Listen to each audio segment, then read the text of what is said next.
Okay, ladies and gentlemen, I think it's about time to start. Thank you for being here. Before I forget, Councilwoman Carter would like to excuse her. She's currently on a family vacation. Okay, it's Payson City Council meeting, Friday, February 7th, and we're starting just a couple minutes after 6. I would like to have Karen Tribbett, if she would come forward and give us an opening prayer.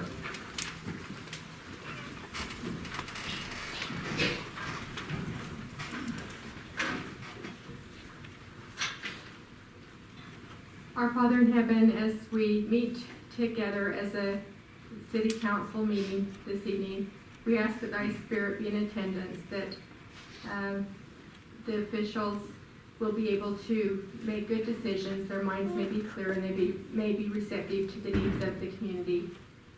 We are grateful for our freedoms and for the opportunity that we have to live in a beautiful land, and pray that we will do our best to keep these freedoms and rights intact.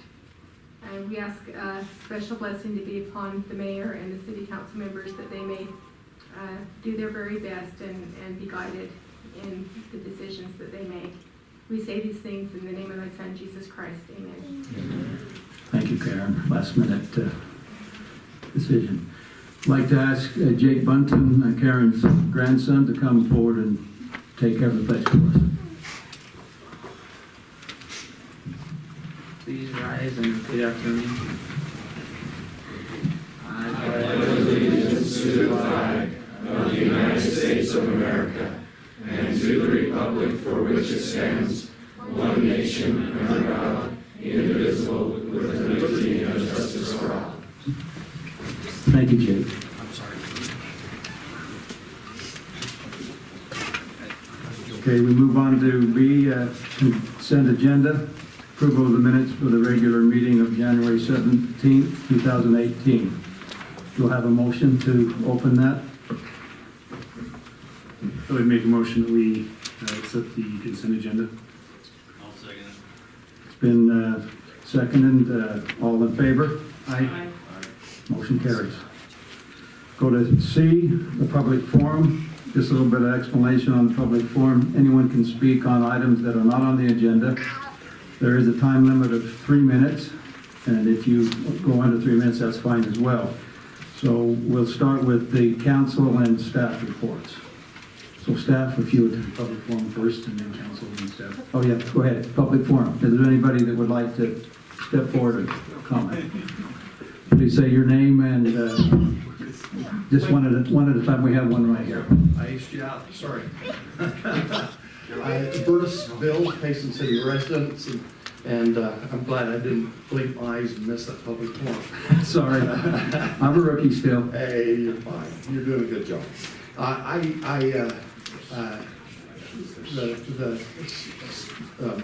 guess what I'm here to address is the landfill and paying, the residents of Payson have to pay to go out to landfill now. There's no, quote, free dumping. Payson City owns that one. The residents own that landfill. And giving them the opportunity to go out and dump, it isn't a privilege. In my mind, it's kind of a necessity to keep our community clean. And when you're telling the residents, oh no, you have to pay even a meager little $3, I don't think the message you're sending to them, the public, is a very good message. And I'd like to see that rescinded and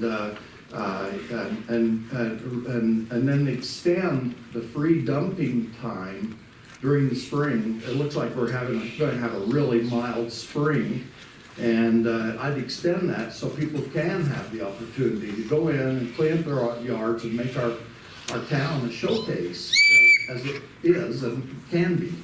And then the other is that if you're worried about money that you could have made, I noticed that you're addressing sewer issues. Why not charge Elk Ridge more for their sewer? I mean, they're getting it for the same rate Payson City's getting it. Why not charge them to sit there a little more and generate your money there? That needs to be, if you need to have that money for your budget. Thank you for that. We'll certainly look into it, Bruce. Thank you. Anyone else? Come on up, Mike. It's a pleasure to address the council. It's a little different being on this side rather than that side. Just be nice to us, man. Be nice.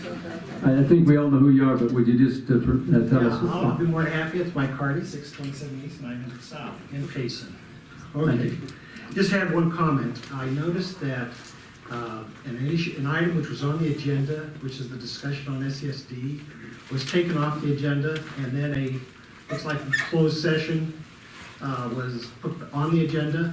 If you're going into closed session to talk about SESD in particular, I think that's really an issue that should be open to the public for discussion. Shouldn't be just 5 of you making the decision, particularly if it's just talking about SESD, and should we work with them or not. So that's all I had to say. Wish you the best of luck, particularly you, the rookies on the council. It's a learning curve, but I know you're going to do a great job. Thank you, Mike. Good to know.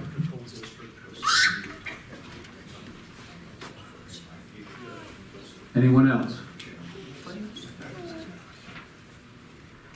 Okay, then if there's no one else, we'll go ahead and move on to council and staff reports. We'll go ahead and go with the staff.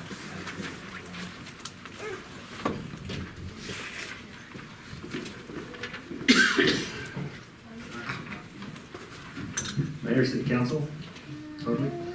Just report on what we had in January. We had 68 arrests, included 128 offenses, 117 citations, included 156 violations, 964 cases, calls for service, 1 DUI, 240 traffic stops, and 31 traffic accidents. And a Wild West shootout. A Wild West shootout, yes, we had a shootout. Don't want one of those again. No. I just want to give you a report on Utah County Major Crime Task Force for the month of January.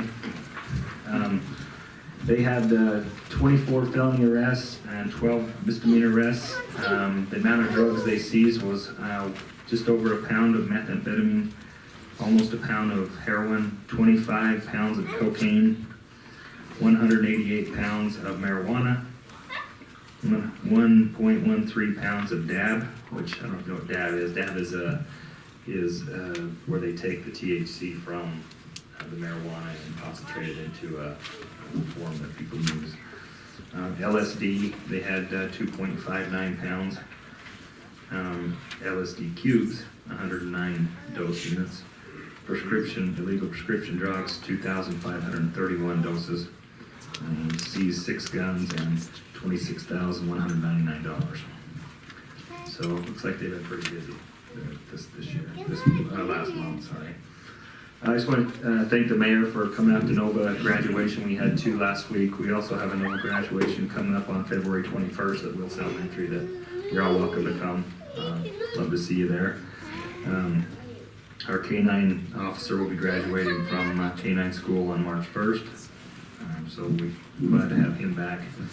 Also, we have our virtual training, our simulator training on Tuesday the 13th, from starting at 9 o'clock in the morning if any of the mayor or city council wants to attend. So, any questions or not? Okay, thank you, Chief.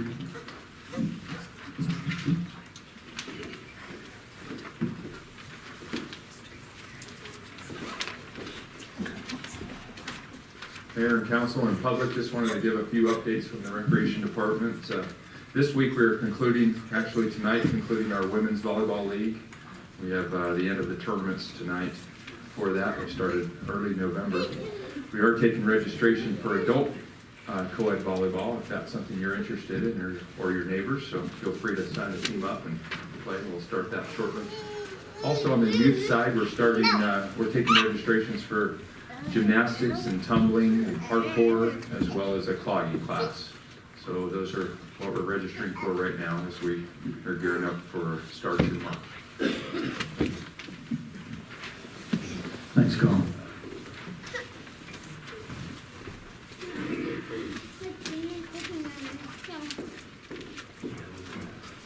Mayor and Council. I just want to talk to you quickly about an event that's coming up. Well, there's no cost to us, but I think it will be a fun event. Carl and I met with the family, Ruben Jimenez and his wife, Unu Carrillo, and they do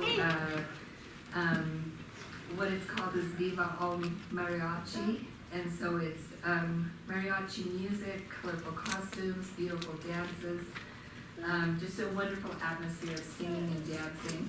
I think with our Hispanic population here in Payson, I think this will be very popular.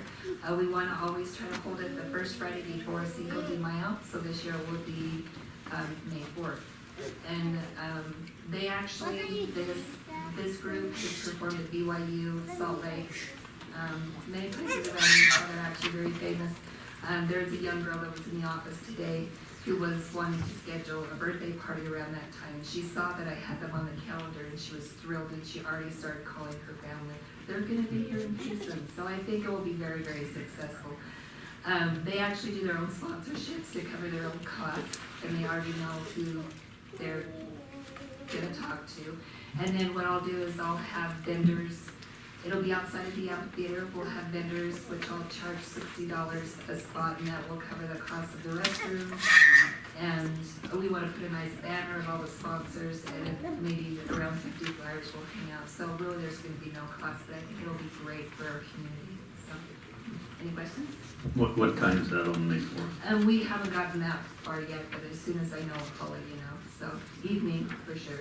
Probably around 7 p.m. I think. Oh, we did kind of decide. 7 to 9, yeah. 7 to 9, that's right, it's a 2-hour show.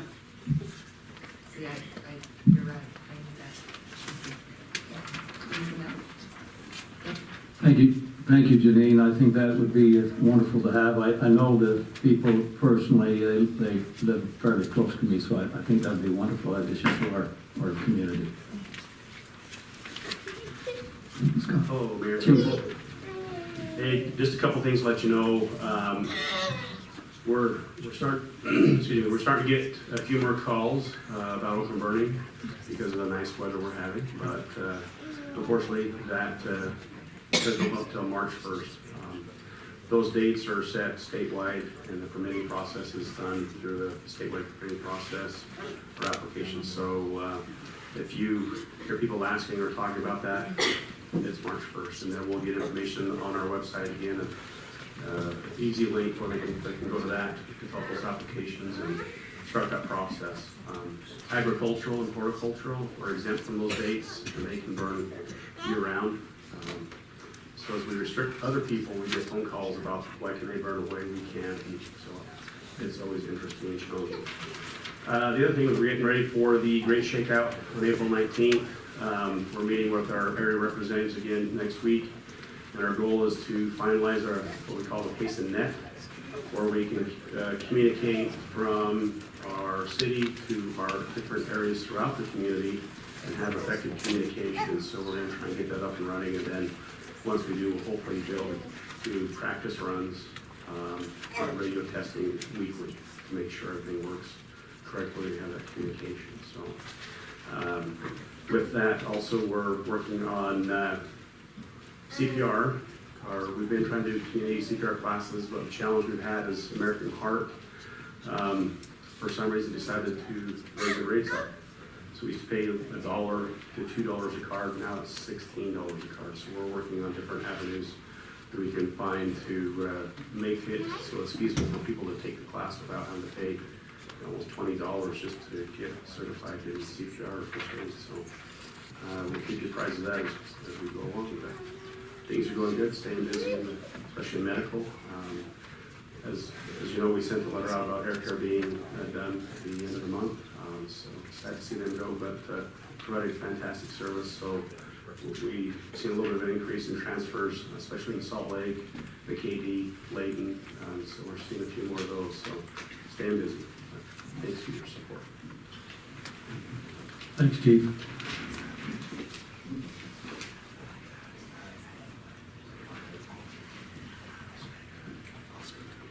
Mayor and council will give you an update on our snow or lack thereof, but we are at about just under 51% on precipitation for the year. A little over 48% on the snow water equivalent, and as of this morning, it said we have 17 inches up at the snowkill site. So with the 60-degree temperatures that we'll be getting, I'm sure that will not last very long. So obviously this summer could be challenging with the water because we won't have a whole lot probably to use out of the canyon, and you know, if people are just using it like crazy, it'll use our supply up before the end of the year, but we'll have to try to get people to conserve somehow, but that'll be a challenge. And then the RV park, the sewer is under construction as of Monday, so we've started on that, so just an update on that is going in right now, so. I don't know if you guys have any other questions, but that's kind of a quick update.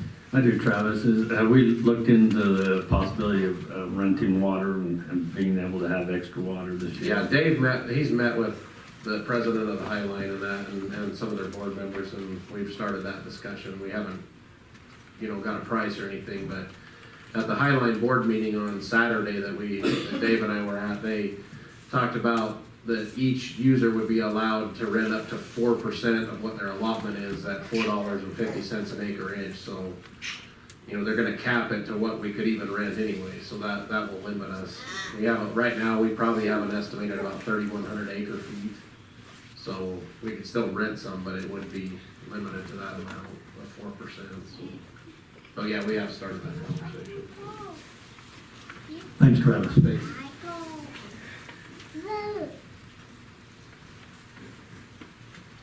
Any other staff? I'd like to take the opportunity to thank our staff. I know during my time as employee, I know how hard they work and appreciate the work that they do. Thank you. Okay, Councilwoman Hyatt, do you have anything that you would like to report to us?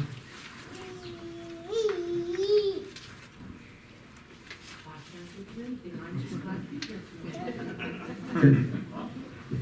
Councilman? Well, I met with the library board. That's an amazing group. They're working really hard to benefit Payson. They're working on an interlocal with Santaquin Library that twice a week they will go pick up books from Santaquin and vice versa. So if we don't have a book, you can check with Santaquin. Probably needs to go through city council still, but we are working on that and bring the language. I think it's a good move to be working with other cities to help our town and our neighboring town. They also continue to come with great ideas to bring people to downtown, which I appreciate. And speaking of downtown, I just want to give a shout out to Daniel in particular and Jill for working together with the Main Street business owners to bring them together. I wasn't able to make it, but I understand there's a lot of, the mayor was able to make it, and there's a lot of good ideas coming out and some positive traction, and we just have to find money for it. But it was a good meeting, and so I'm grateful for them going above and beyond his work hours to do that. And then I just had one favor to ask of the city. We had a gentleman that had asked to put in a sign to sell fruit, and our ordinance does not allow it. And he wanted to put it in between the ball field and the swimming pool. And he was asked, and he was told no, as that's our ordinance, which is okay. But in the meantime, we have had an aeration sign on the berm between that field for 2.5 years. And so somebody who doesn't ask permission gets to keep it up for a long time, and the person that asks permission and has to follow the rules, it's something that we probably need to take down. Other than that, thank you. go ahead. So this is to Burtis about the dump. So I checked into that about the dump pass, and what I found out is that, so for that $3, it's costing us $12 to get that all ground out and put back into the landfill. And so it's actually costing us that much more, and that's kind of one of the reasons they did away with it, is because it is getting really expensive to take care of the dump. We're trying to extend the dump out for many more years, and so with that compactor that they bought last year, it enables them to go in there and smush it down even more and compact it down any more, but it is, it costs about $12 when someone takes a load up there and dumps it. So, I mean, I realize we've had it for quite a while, and we were lucky to have it. But as things get more and more expensive, they have to be paid for somehow, and I know $3 isn't much to some people. It's a lot to fixed income. It is, and I realize that, but, you know, I come from a little town in San Pete, and I remember going up there when I was a little kid, and we always paid for our dump. So I think we've had something that we've been really lucky to have, and now we've come to a point where now we have to really start paying for it forward. What's the advantage of having a landfill if residents can't use it? And you know, we were getting 7 to 10 dumps, and then they gradually cut it back, now we have none.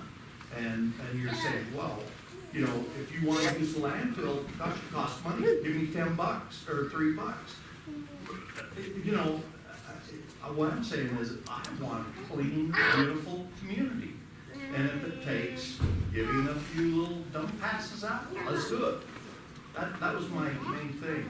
And if you need money, gosh, we're giving Elkridge sewer rates the same price, and we've had to upgrade the line going up to the Elkridge. And that's something that we as a council and mayor, we totally need to discuss that, yes. And we'll discuss We it. will. Yeah, sure, I understand. Thank you for doing that research, because I never thought about the gas and the equipment and the overhead, but still again, it's our dump, not the city's. And just on another note, I mean, it's ran, I think there's 4 people up there, and it's ran very well. They have it just, I wish all businesses could run like that, just bum, bum, bum, you know? But I just wanted you guys to know so that that's one of the reasons, that's one of the main reasons, is it was just getting too expensive for us to keep carrying it. And like I said, I've enjoyed it, and everyone else has too that has used it. But now, you know, costs have gone up, and we have to take care of those costs. Okay, we'll get back with you, Bert. You bet. Thank you, Councilwoman Hyatt. I would just like to add, if I may, I did attend the meeting with the downtown businesses, and as Doug mentioned, there are aspects of that where we'll need some money, but we talked about ways of doing things downtown that will not cost a lot of money, that will help the downtown area look better and involve all the businesses, and so I think there's plenty of room for energy to help us to move forward. So I appreciate the ability that we had to meet. Councilman Hewlett.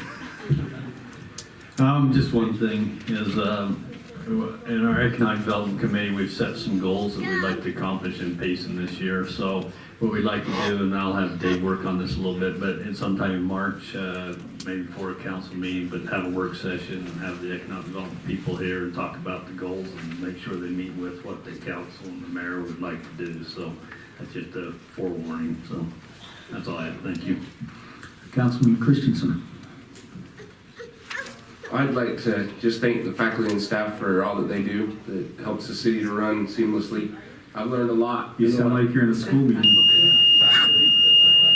That's where I spend most of my time in school meetings. Apologize, staff. There's a lot that goes on behind the scenes that I think citizens don't realize, and it's been eye-opening to me, and I just wanted to tell you thanks and appreciate all you do. Also, I'd like to extend that to the council members. You know, I know how much they do for the community. I've seen 30-some-odd years, plus now I'm mayor, so I would like to thank them. Sounds like a thankful fest, but it is. But, you know, we all have the best interest of the city at heart. I know Councilman Hewlett is really working hard on the economic development front, and applaud him for his efforts there. Okay, the next thing on the agenda would be our scout attendance and certificates.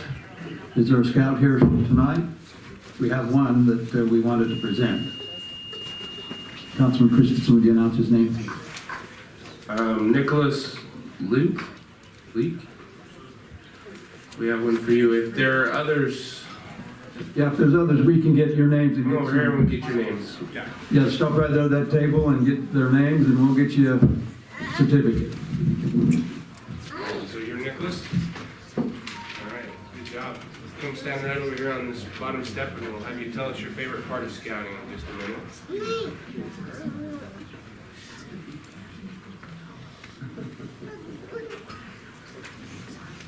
We appreciate the scouts coming. They're an integral part of our council meeting. We love to hear from them.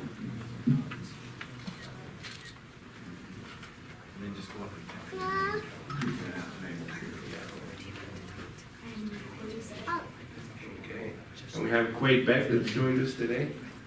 Come on over here, we'll get you a certificate in a minute. Hayden Pond. Okay, Hayden Pond is there as well.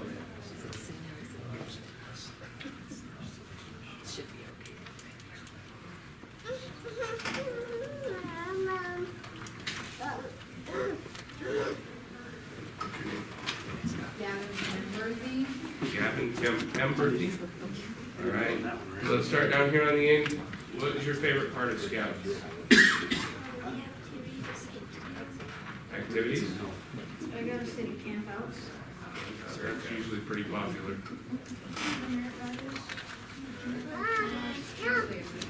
I want to listen to the council meetings, I'm confused. All right, well, thank you. Could we have them come and shake our hands, Councilman?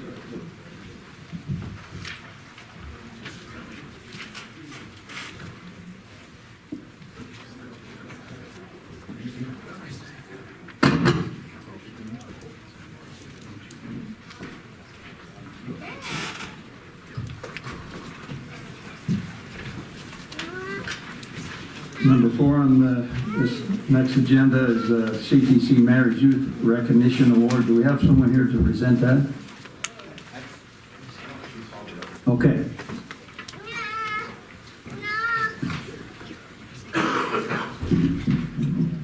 Looks like our youth city mayor's not here. Rebecca here? I don't see her. Okay. The Mayor's Youth Recognition Award's a great award. It started a few years ago and just recognizes some of the outstanding students we have in our surrounding area. So we have 3 of them tonight. Mayor, if you can come down, but if we could have David Mendenhall come on up and just stand up here with the mayor. And then once we talk about you a little bit, we want you to just stay up here. We're going to take a picture after, but this is what was said about David Mendenhall from the Payson High School. David is the son of Lucia Mendenhall and Michael Mendenhall. His major interest is computer programming. He loves it because you solve problems with the power of logic. One of David's goals is to complete a working Rubik's Cube solver. I want a copy if you did that. After his time at Payson High School, he would like to go on a mission and to further his education by going to college. When asked about his opinion on education, David said, "I feel that education will help me along the way to the future of my life." Mr. Meyer declared that something that has impressed him with David is that he is always looking for ways to apply what he has learned in the real world. He does a lot of programming, and as he works on his projects, he sees how math can be a valuable tool in his programs. Meyer added, "David has proven that he is a good student time and time again. But just because he can see how the math would help doesn't necessarily mean he's ready to apply the math to the problem at hand. Oftentimes he has to relearn the math, or at least tweak the math that he was taught to fit his needs. He's really showing what it means to be a lifelong learner." Congratulations, David.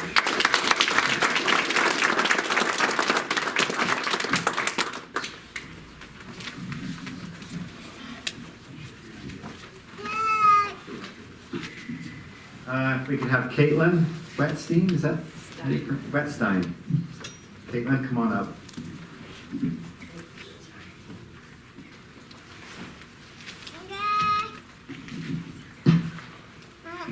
Mayor. And she attends Mount Nebo Junior High, correct? Caitlin is an amazing young woman. She works hard and is talented in so many areas. She has even been able to maintain a 4.0 GPA all year while playing basketball and having added responsibilities at home as her father is working overseas for the military. She is definitely deserving of this recognition. Caitlin is a wonderful student because of her diligence to and excellence in her schoolwork, sports teams, and other outside activities. Caitlin is a dutiful, hardworking student that is a complete pleasure to have in class. Caitlin always participates in class and has excellent thoughts and insights that she shares and benefits with the class with. I full-heartedly support Caitlin in being honored with this award. Caitlin is such a dedicated student and a hard worker. Whenever there is an assignment to do, a task to complete, she always went above and beyond to do it. She was always willing to share her comments in a class discussion and made great connections to our class. Additionally, as one of her basketball coaches, I have admired her passion for the game and her positive attitude toward her teammates. That came from Mr. Peterson. So, congratulations, Caitlin.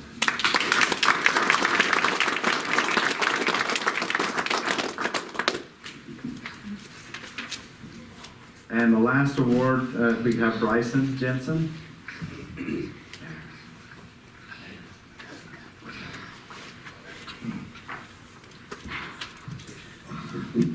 This is what was said about Bryson. Bryson has, I think this comes from Rachel White.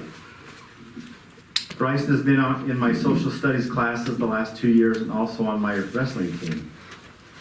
I have seen him work through some very tough situations and succeed. He has learned to overcome discouragement by keeping a positive attitude.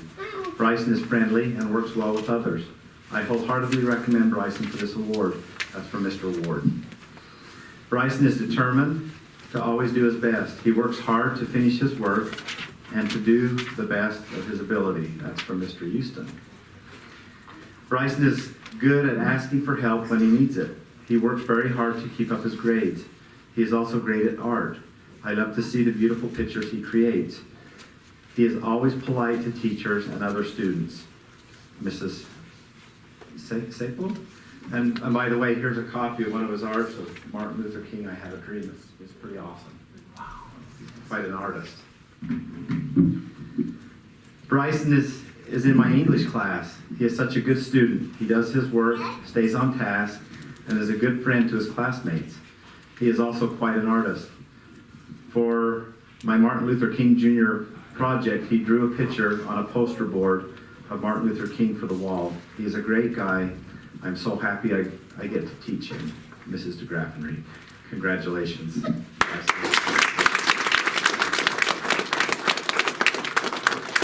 Could we have the rest of the council come up? We'll get a picture, and parents, if you want to come up and take a picture.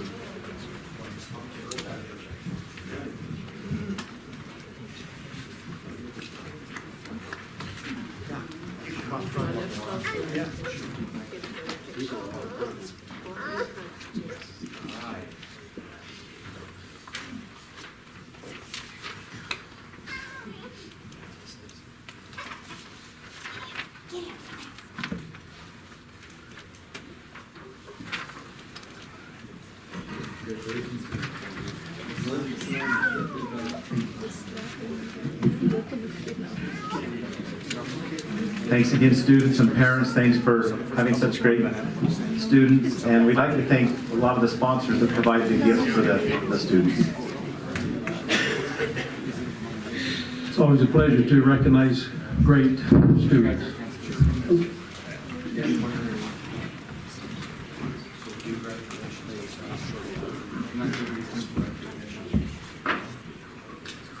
Okay, moving on, number 5, Chamber Business of the Month. Do we have someone?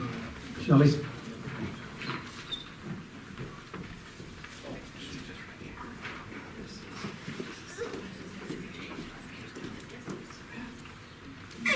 Thank you, Mayor and City Council.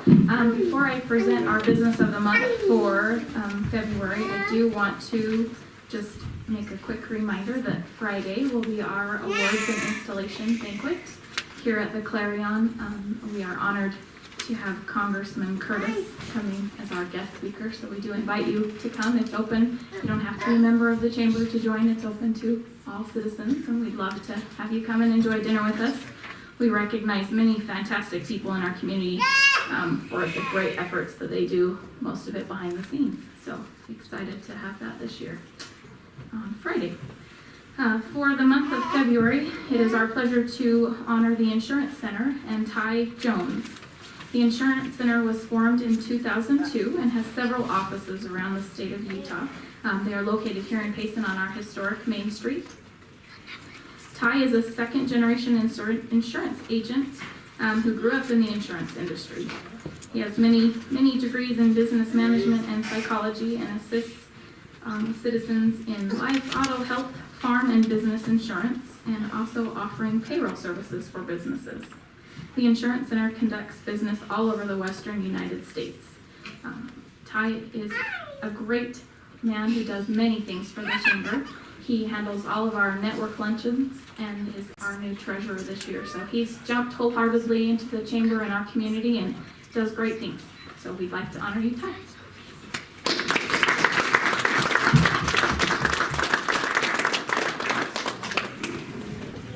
Sure.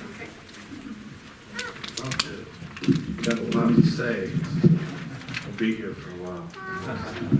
I know many of you, either through business or personally, were let the record show that I'm sad Councilwoman Carter isn't here.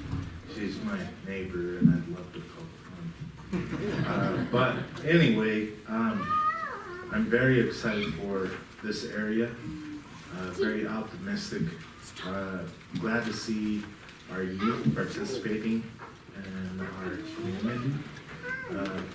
We have a great council, a great mayor, and I'm optimistic for the future and grateful to be a part of this area, grateful to provide service down here, and I'm very excited for moving forward. So thank you.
Okay, we'll move to action items. The first item on that list is a resolution to appoint to the library board Ann Humphreys.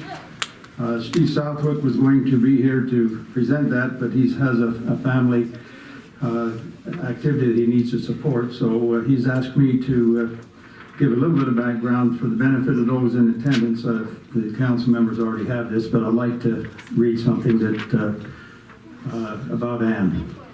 Ann and her husband Eric have been Payson residents since 1999. She has been serving as secretary-treasurer of Friends of Payson Library since 1910. A little bit long time. She has been extremely active in the Friends activities and has a bachelor's degree in social work and a master's. Can you pronounce that last word for me? Can't pronounce it. Gerontology. Okay, there we go. She and Eric are the parents of 5 children. So this is a nomination for her to be appointed to the library board. Council discussion? She does a great job. She's been meeting with us a little bit, and she's a fantastic addition to the library board. Anyone else? Okay, do we have a motion on the item? We would motion that we approve the appointment of Ann Humphreys to the library board. Have a second? Okay, this calls for a roll call vote. Councilwoman? Aye. Aye. It's unanimous, that carries. Okay, resolution number 2, Tour of Utah Agreement. Staff presentation will be, Dave, will be doing that or? Yeah, basically, Mayor and Council, we previously have brought this before the council. We have been chosen as one of the host cities for the Tour of Utah in 2018. It'll be in August. And we will be a start city and a finish city, which we haven't done that before, but it'll be great. We'll have some great events here. The council was on board. We've moved forward. This is just the legal contract that gives our obligations of what we need to provide, what benefits we receive. So unless you have questions on the agreement, we just need a motion to approve the agreement with Tour of Utah. Dave, I had one question as I read through this. One place, and I can't find it right now, I should have underlined and brought it, but it talked about permits, and that we'd get all permits, county and city, and pay for those.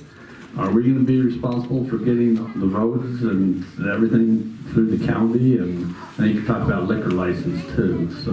We only do what's in the city limits, so the permits they need to get to go through the canyon in the county area, that's done by the tour. But it did say in here that we would get permits, anything in the county or city, so just if you want to look at that. We can clarify that. The last 2 times we've done it's just within our city limits. Right, but anyway, I thought I read that in there, so. We'll double check that with the tour. Okay. Any further discussion? I'll entertain a motion if one is ready. I'll make a motion that we agree to the agreement for the Tour of Utah, and if we're just looking at that one item. Okay, have a second? I would second. Okay, roll call vote. Aye. Aye. Motion carries. Resolution number 3, Payson Heights Annexation Petition for consideration of acceptance and further review located at approximately 1700 South and 100 East. And I believe, Jill, are you handling that? Okay. So I do have a short presentation, just to bring some of the new council members up to speed on what the process is as it relates to annexation. So this is the first step in the annexation process. The area that we are looking at, or the petition that has been filed, includes about 216 acres. They're highlighted there on the map. So as you can see, to the east of the parcels is Nebo Loop Road, so going up Payson Canyon. So it does include some property on both sides of that mountain. So it includes some area near Payson, the entrance of Payson Canyon, and then goes over Dry Mountain, and includes properties that are adjacent to the Highline Canal and existing development in Payson City. As you can see there, Spring Lake Elementary School is located there, so that gives you a little bit of idea of where this property is located. A good majority of the property is hillside, so it'll be a little challenging to do some development on some of those slopes, but there is quite a bit of acreage still that the applicant can benefit from with residential development, and that's what is being proposed.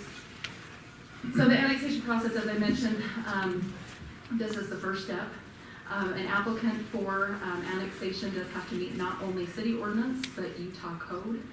Utah code does regulate the annexation process. And so looking at the steps there, it does require consideration by the city council initially to see if it's an annexation you even want to consider. It does give you an opportunity that if you feel like it's in our municipal growth boundaries and it's something that the timing is right, we can move forward. But there have been times that the timing hasn't been, hasn't been right for a particular annexation. And so it provides you an opportunity at the very beginning of the process to make the determination of whether or not it's an annexation that's appropriate for the city at this time. So we don't have a lot of information, so right now we're looking at the annexation petition. Does it meet Utah code? Does it meet city code? Is it something that the city council would like us to move forward with? So as far as the petition qualification, it includes 8 parcels. There's 216 acres of property. Majority of that is real property, but there is some that is included in the Highline Canal corridor. We have received signatures from all landowners within the annexation area, so it meets and even exceeds the requirements of Utah code in that regard. And then the next steps would be following annexation, besides certification, that the applicant will be working closely with staff to prepare a land use plan and an infrastructure analysis to identify how we can provide services to this area for additional growth. This is the annexation plat, just showing that same area, showing the large area that is proposed for annexation and how it relates to parcels and development in the area. Immediately to the north, that property is not all of it, even though it shows that it's platted there, it has not been improved at this time. It is owned by Patterson Construction. So this property is just a continuation of the existing Payson View Estates development. That is the short presentation I have, Mayor. As I mentioned, this is the first step. It does not require public hearing, public input. We do have a representative of Patterson Construction here, Ross Welch is here. If you have questions for him, he does not have a formal presentation. He's just looking for a motion from the city council to move the annexation forward. So this is a Patterson development? Yeah, so it is yes. So the applicant is Patterson Homes, Patterson Construction.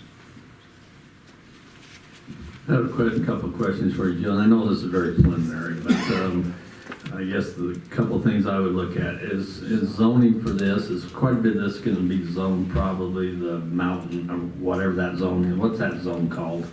Well, we have mountain and hillside zone. Mountain and hillside. But recognizing the steepness of the slopes on a good portion of this, we may even have to look at creating another critical environment zone or something that would be conducive to canning areas.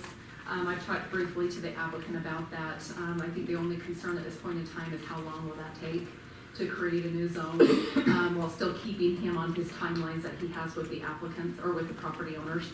And so that is something that we would consider as part of that land use plan is what the appropriate zoning would be, recognizing a lot of it's hillside. And how many developable acres do you think there is? Do you have an idea? I don't, and we haven't looked at it close enough to know how many acres. I'm not sure if Mr. Welch knows off the top of his. Around 40. 40. Acres. Okay. I think it would be some very nice homes could go in there. So one other thing is, and I know again this is very preliminary, but water. Is this above our water tanks? So one of the advantages that this applicant has is for the other phases of their development, they had to install a water tank. Okay. And so there is a water tank, and actually the water tank site is included as part of this annexation, so that tank will actually be within the municipal boundaries. Okay. I think it's great to move forward. So. Before I ask for a vote, I'd like to chime in a little bit. I think this is an exciting thing to contemplate, I really do, and could be a great addition to our city. So after having said that, is there a motion? I'll make a motion that we approve the resolution 0207-2018 approving the Payson Heights annexation petition for further review. Do we have a second? Before I say, I'm just going to throw this out there just so you know what obstacles you have to overcome. I'm a little hesitant on development of that little triangle in Payson Canyon. I probably would not be in favor of that. As I understand, this is just preliminary, just to... Right, and I understand that. I'm just letting you know so there's no surprises. So you're concerned with the canyon site? Yes. I would not be in favor of development on that side. I'm the same. I feel the same way. But the rest of it, I mean, there's a lot of land over there on the other side of the canal. And Mayor, it looks like the applicant has a response to that if you would like him to respond. Please, Ross, come on. Oh, we need a second first. Oh, okay, second. So it either dies or Do you want to let it die until he comes up? We'll let it die and then have him come up.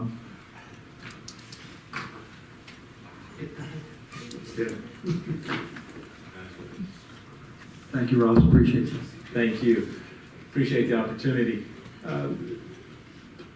Our anticipation is not to develop that other part of the property.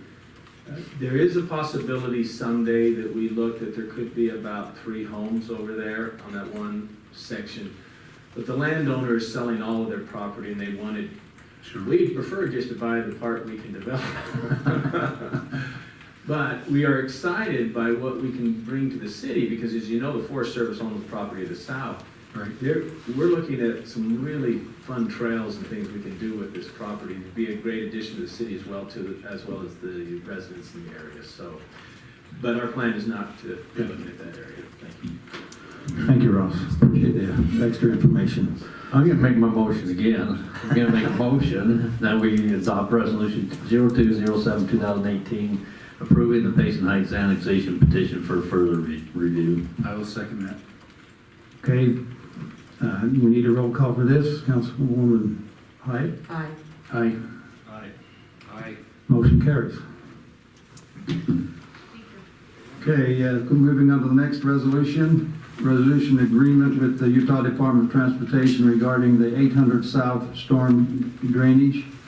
I believe Travis, you'll be presenting this. Yes, Mayor and Council, I'll give you just a brief background on this. About 3 years ago when Big O Tires was coming in, we had approved their plans to have their storm drain tie into the storm drain in 8 South. And obviously they needed a UDOT permit for that, and as they went to do that, they were during construction, and UDOT refused to let them tie into the storm drain, claiming it was theirs, and we always assumed it was ours. So for 3 years, we've tried to work with them and figure out whose storm drain it is, and they finally have consented to turn that over to the city. Because we already have storm drain that goes into it as well as them, but we felt like this was a good thing, so we can now allow businesses, if we deem it that there's capacity and, how they do it, to be able to use that storm drain since, really it's sat there for 3 years. So we finally got them to agree to it, and we got the agreement written up, and that's why we're here before you to do that, so. Is this going to help the residents that live on 800 South and 830 West? 830 West? Like that always overflows with water when we have heavy rains. It could if we. Like 800 West, 800. If we add it to the system, it probably could. Right now, it probably doesn't go in there very well, and that's probably the problem, but. Okay. But before. Will that make it easier for us to get to that solution for because them? now we would actually control the storm drain system. We still need a UDOT permit to cross in their road, but before, they wouldn't even allow us to even touch the system, so. Okay.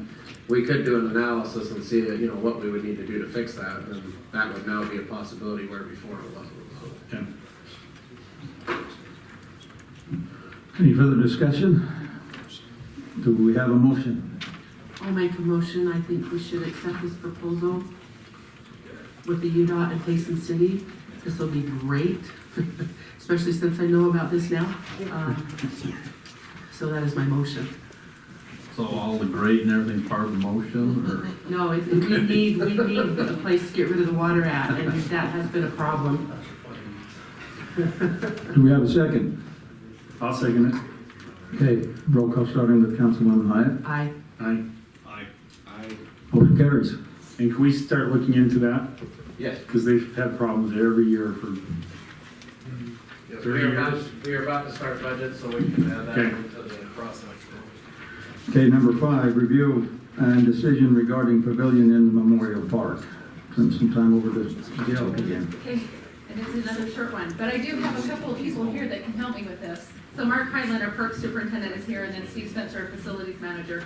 So if you have any specific questions about the construction or timeline, then they're gonna be here as support. So I appreciate them being here. So just a little overview. We're looking at building a pavilion memorial park. It'll be used for multiple purposes, but probably the primary purpose of this is to actually use it for the booths for the Payson City Salmon Supper. And so that's why it is located in this location. That is why it is sized to the dimensions that are indicated in your staff report. but looking at using that as more of a shelter that can be used for the booths during the salmon supper. But then it also, with the size of it, having availability of picnic tables and picnic tables underneath, it could also accommodate large groups to be able to reserve that facility throughout the year. So a lot of the specifics were included in your packet, the size, the materials that will be used.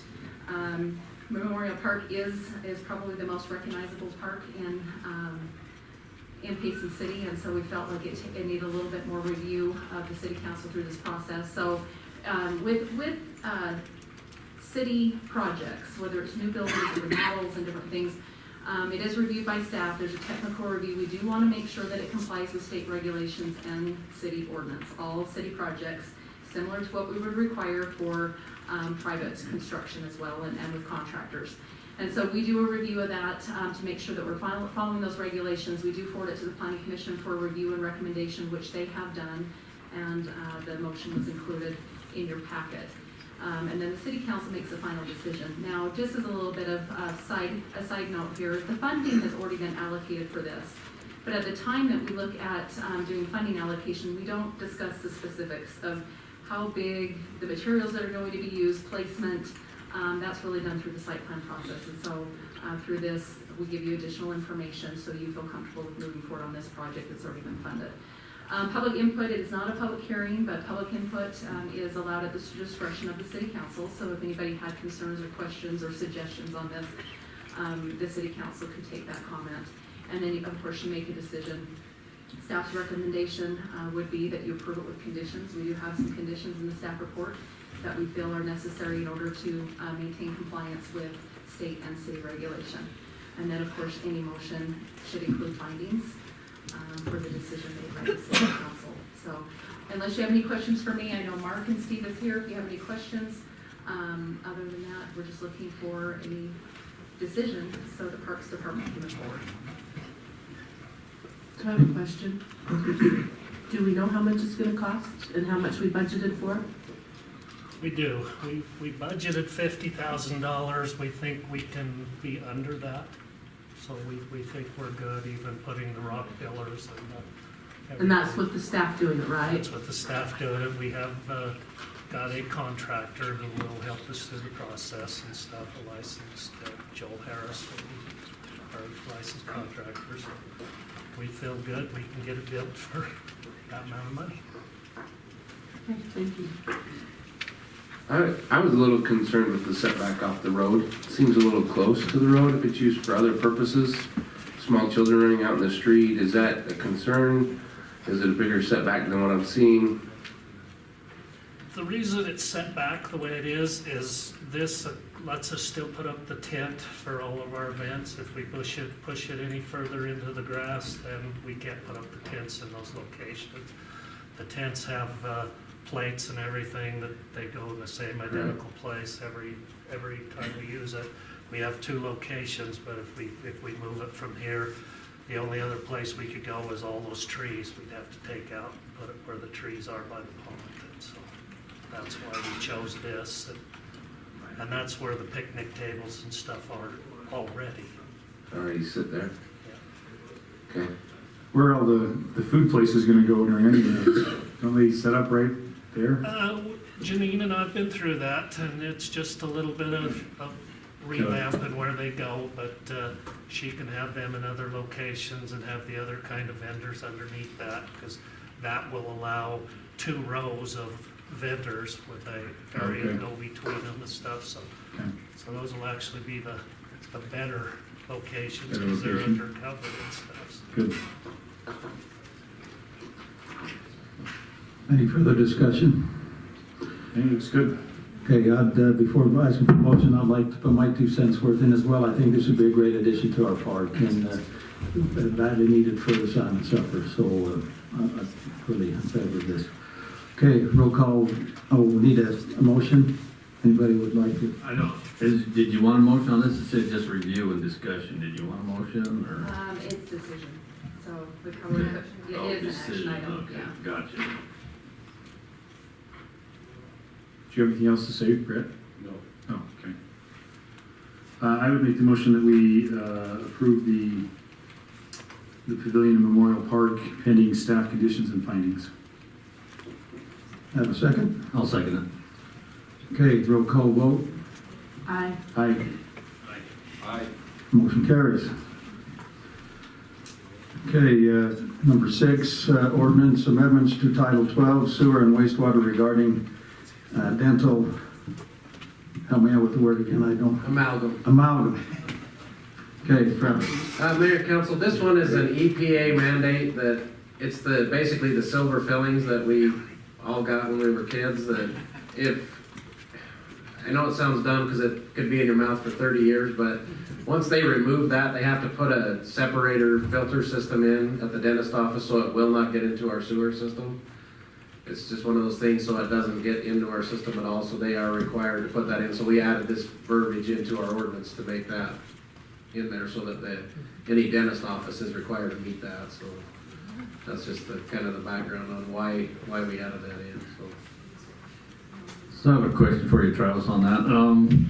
It looks like I can see going forward that anybody that, we approve as dentists or buildings, they have to put that in, but it looks like the ones that are already the dentists here have to comply with that, and who makes sure they comply? Is it the city's responsibility, or the state, or who goes back and makes sure they put in? It's like everything, it goes from the EPA to the state to the city, and so Sarah Levitt will be the one responsible as the pre-treatment coordinator to go out and make sure that they are in compliance and deal with that. Just like she does with, Payson fruit growers and any of those on what their limits are, this will be another one of those that she will have to go out and verify, So as soon as we pass this as part of our ordinance, then we will be sending letters or something out informing all the dentists this is. Yeah, she'll be dealing with that, and so, yeah, she'll go out and talk to them and get a hold of them and let them know what is going on. Because I think we need to do it sooner than later. No, I agree. Start Yeah. the process. But yeah, it's just like, she has to go in and do all the inspections on the pre-treatment manholes for anyone like a food business that, for their grease and oil separator. This will be just another one of those things that Sarah will be responsible to maintain and check, so. So were they aware of that? Are the dentists? I know any new ones are, I'll have to ask her if she's contacted them yet on that. Obviously, whether they like it or not, they will be doing it, so just like us, we don't have a choice. But yeah, I'll make sure that she knows that she needs to contact them if she hasn't, so. So is there verbiage in here that gives them an allocated amount of time to accomplish that task? Yeah, there's a date in there, I don't remember what the exact date is, but yeah, there is a date they have to meet it by. 3 years to do. So yeah, it's not like they have to meet it by next week or next Okay. month or anything, so there's plenty of time to give them, so. Any further discussion? I'll entertain a motion.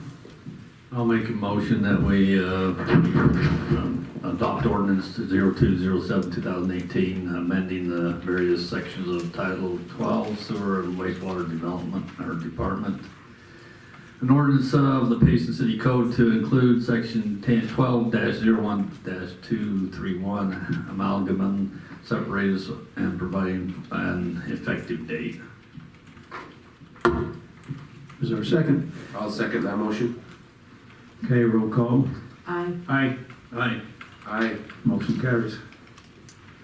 Okay, we'll move on to other. E, discussion regarding storm drain issue at 192 North, 100 West, and I believe that we have a staff presentation and then an applicant, Ed Ruffledge. So I'll go after Ed, I'll just introduce him. He's the property owner just north of the Bifas car lot right there where the old superwash was. So I'll turn it over to him, and then if you have any questions after, I can also answer from our side. So. Ed, you're up. I've given this document to both Dave and to Travis. Can I have you? You bet. You bet. Now, this was prepared about a week ago, so I know that there's been a discussion since that time, and I'll acknowledge that my main concern as a property owner is to maintain the value of my property. I feel that the natural stream has a certain aesthetic value. Ken Norton sold me the property in 1997. He told me that the owner who had a contract on it before wanted to develop it into a wedding reception center. They liked the creek for that purpose. They couldn't get the parking that they needed, so they backed off. I was the next one in line. I got the property. Walgreens, when they wanted to purchase that property, they put an option on it. They were gonna tear the house down, they were gonna pave it over, they were gonna put their own culvert in. So, looking at it from property owner for 20 years, we can talk about the statement of problem downstream, 163 west, 300 north, the triplex, the home there, flooded. It's been within the last, say, 4 years. I witnessed that event at the stream. The stream comes into my property on a 36-inch culvert. The culvert that goes out of the property is 5 foot wide and it has 18 inches of clearance right now. It looks to be a 3-sided concrete culvert under the road. So if you do the math on that, what's draining the water coming in on the 36-inch culvert is a smaller area than what's under the road. So the hydraulics work there, so there's never been a high water flood onto my property. And as far as I know, the neighbors in my area have never, ever seen that water cross the road there. So the hydraulics do work in their current situation to get the water under the road. And if you do just a casual look at that culvert, I have a photo of it on the second page. So this is a 5 foot wide concrete culvert. And it does look to be only a 3-sided culvert under the road. So I understand now that the preliminary design is to leave the creek open on the 192 north, 100 west property. I think that's a good thing for the city. It works. The developer who wants to take on the property later on should foot the bill for putting a culvert in there. The city shouldn't have to foot that bill. Beyond that, I don't have anything else to say. I can answer any questions that anybody might have. So again, the understanding is the preliminary design now is to leave this stream expression open on the 192 north property. I think that's good for the city. That's all I need to say about it. Any questions? So is it proposed at this point in time to bury that stream? Is that what Payson's? I'm a little lost here. Okay, as so to let me what- go back on it, on this second I page think here. Travis has got some answers for Yeah, you. Travis Okay. was talking on this. The way I understood this was that the preliminary plan initially was to think about entombing from that 36-inch culvert that comes in on the southeast side of 192 north. There's a 36-inch culvert on the property line. The preliminary idea was to entomb the stream from that point all the way down, as I've indicated on the red line. I call that Plan A for the city's plan. Now, I talked to both Travis, I talked to Dave several weeks prior to this meeting tonight, and what I had said was, if the city will consider picking up that water on the west side of 100 West, picking up under, just tying into that concrete culvert and leaving the natural stream expression on 192 North, that to me is the benefit of the city in terms of leaving this natural stream expression open there for aesthetic purposes. The next developer may want to open a wedding reception center. They might like it for that purpose. The next developer might be like a Walgreens. They pick up the cost. So that was what I suggested would be a plan that could solve the flooding downstream, okay? Eliminate about 25% of the length of that culvert system. And the benefits that I listed here on page 1 on leaving streams open, infiltration of the water into the plant life so the plants can live around those streams. I know this is a stormwater issue for the city, so I'll turn it over to Travis. Thank you, Ed. So we got the preliminary design back that we were looking at, and staff would like to pipe it through there in the fact that then everything that's piped is easier for us to keep maintained and clean. But the way the channel goes through Mr. Rutledge's property, it kind of makes a bunch of curves, and so we can't really pipe it that way. We would have to straight line it through there. And obviously, knowing how he feels about it, we really can't make that work, because we would have to, right now, we have a perpetual easement, or, we don't have a recorded easement, we just have one because it's been there forever. And so to straight line that, we would need an easement from the property owner, which I know he's not gonna give us. And that would require us to go to condemnation and just become a very big headache that I don't think we really want. So what the proposal, probably based on what we got back on the plan, is we would put a new pipe in, but it would be right on the west of his property where it goes into the existing culvert now, and put a head wall in right there, and then take it out into the street. So for the rest of the property owners to the north of there, we would get it all out of their backyards where we can't get into anyway. And then we would take it up for a couple blocks and then tie in back where it goes into a pipe again. So we would still eliminate some areas, but just not this one open section through his property. So that's most likely how we'll proceed with this, so. So we already have this budgeted and in our plans and everything? Yeah, we had to get it designed to make sure we can afford it. We're still working on a couple issues, and then we'll get an engineer's estimate to make sure where we think it will come in at and see if we have enough money for sure. But until we designed it, we didn't know. We are gonna have to loop some water lines and some things that would be in the way so that we can make this work. That was part of what we do the best we can, but there's a lot of unknowns in the roads that we don't know until we start designing it. So there's some things we're gonna have to move and rearrange and some utilities in the way, but we can make it work now. So we'll just get a price and then know for sure if that will be in our budget or if we'll need more money to do that, so. So I have a question on this Joyce Bradley. How are we flooding her? So where it goes north of this property, it goes through all the backyards, for Is it a about stream? a block. Yeah, it's an open channel. And so we got enough rain, and then, there was a fence between the two properties, and the property owners had at some point put rebar in there to try to keep their dogs from going to the other property owner, and it got plugged up with debris, and then we put about 6 to 7 feet of water in a few houses down there. So we obviously had claims we had to pay for, and that's why we're trying to get it piped so we can clean it and maintain it, whereas right now we can't get any equipment in there other than shovels. So what do the other citizens think about that? I mean, are they happy to have it? We haven't talked to them. I mean, this is kind of one of those things that it's a liability issue for us, and we would like to just put it in the road. We haven't we haven't had any public meetings or anything on this. When Joyce Bradley's property was flooded, it's actually flooded twice, and I think they'd be really happy to get it out so that they don't flood anymore. But is it because of what happened, putting that steel in there and stopping? Well, but the problem is we have to, every time we've had a big storm since, we send employees down there morning, night, weekend, it doesn't matter, to go out there and walk that channel and make sure it's clean, where this would eliminate that completely. Isn't there something off on that property too, though, that's causing it to flood more? It's really flat, and they graded the way all, it was built, or the way they graded the lot, it grades from the channel right to the house, to the window wells.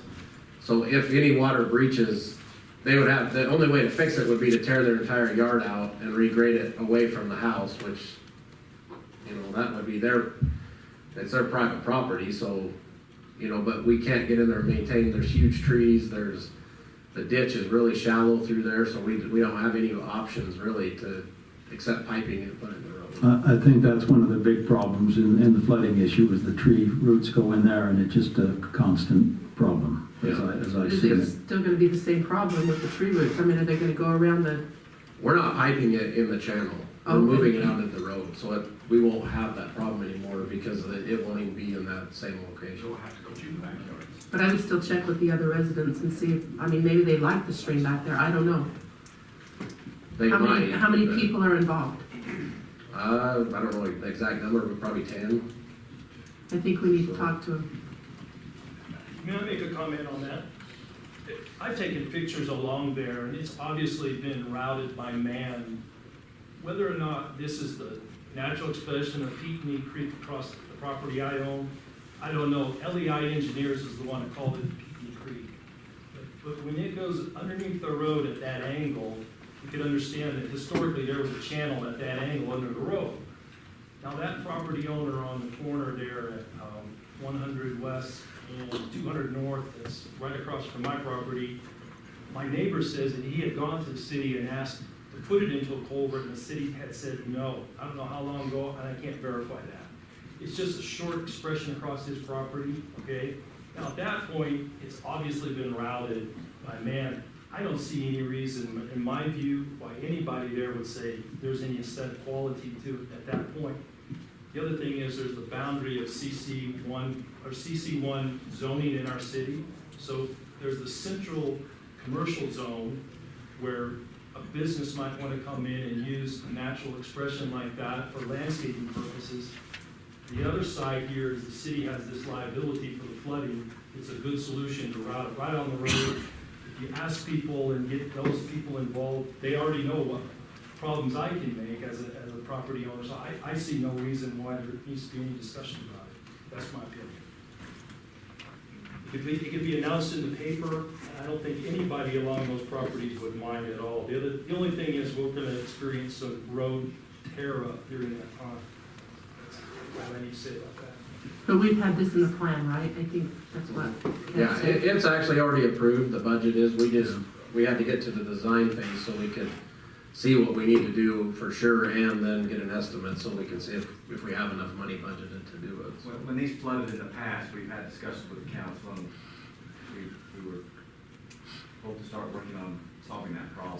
So more than just one house is flooded? Yes.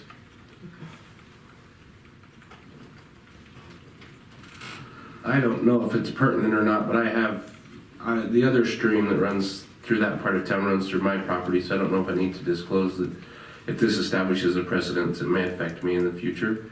It doesn't particularly in this case, but the upper creek that runs through the middle of the third north block goes through my property. So I mean, it would be great if we could pipe all of them. I don't want to pipe. I'm with him. I like the natural aesthetics. But we don't the grade of have the property, they built the house and then pushed dirt up against it. So I'm far enough out that even during that rainstorm, I had 8 inches of water that went all the way around my home because the stream couldn't handle it.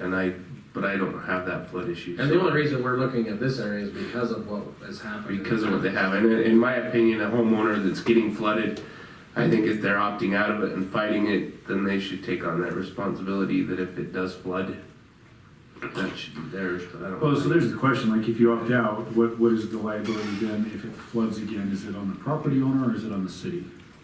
Well, the problem is if you only get one property owner that will sign a document saying I can't sue you, and we flood a different property owner adjacent to it, they don't have an agreement, so we're still liable.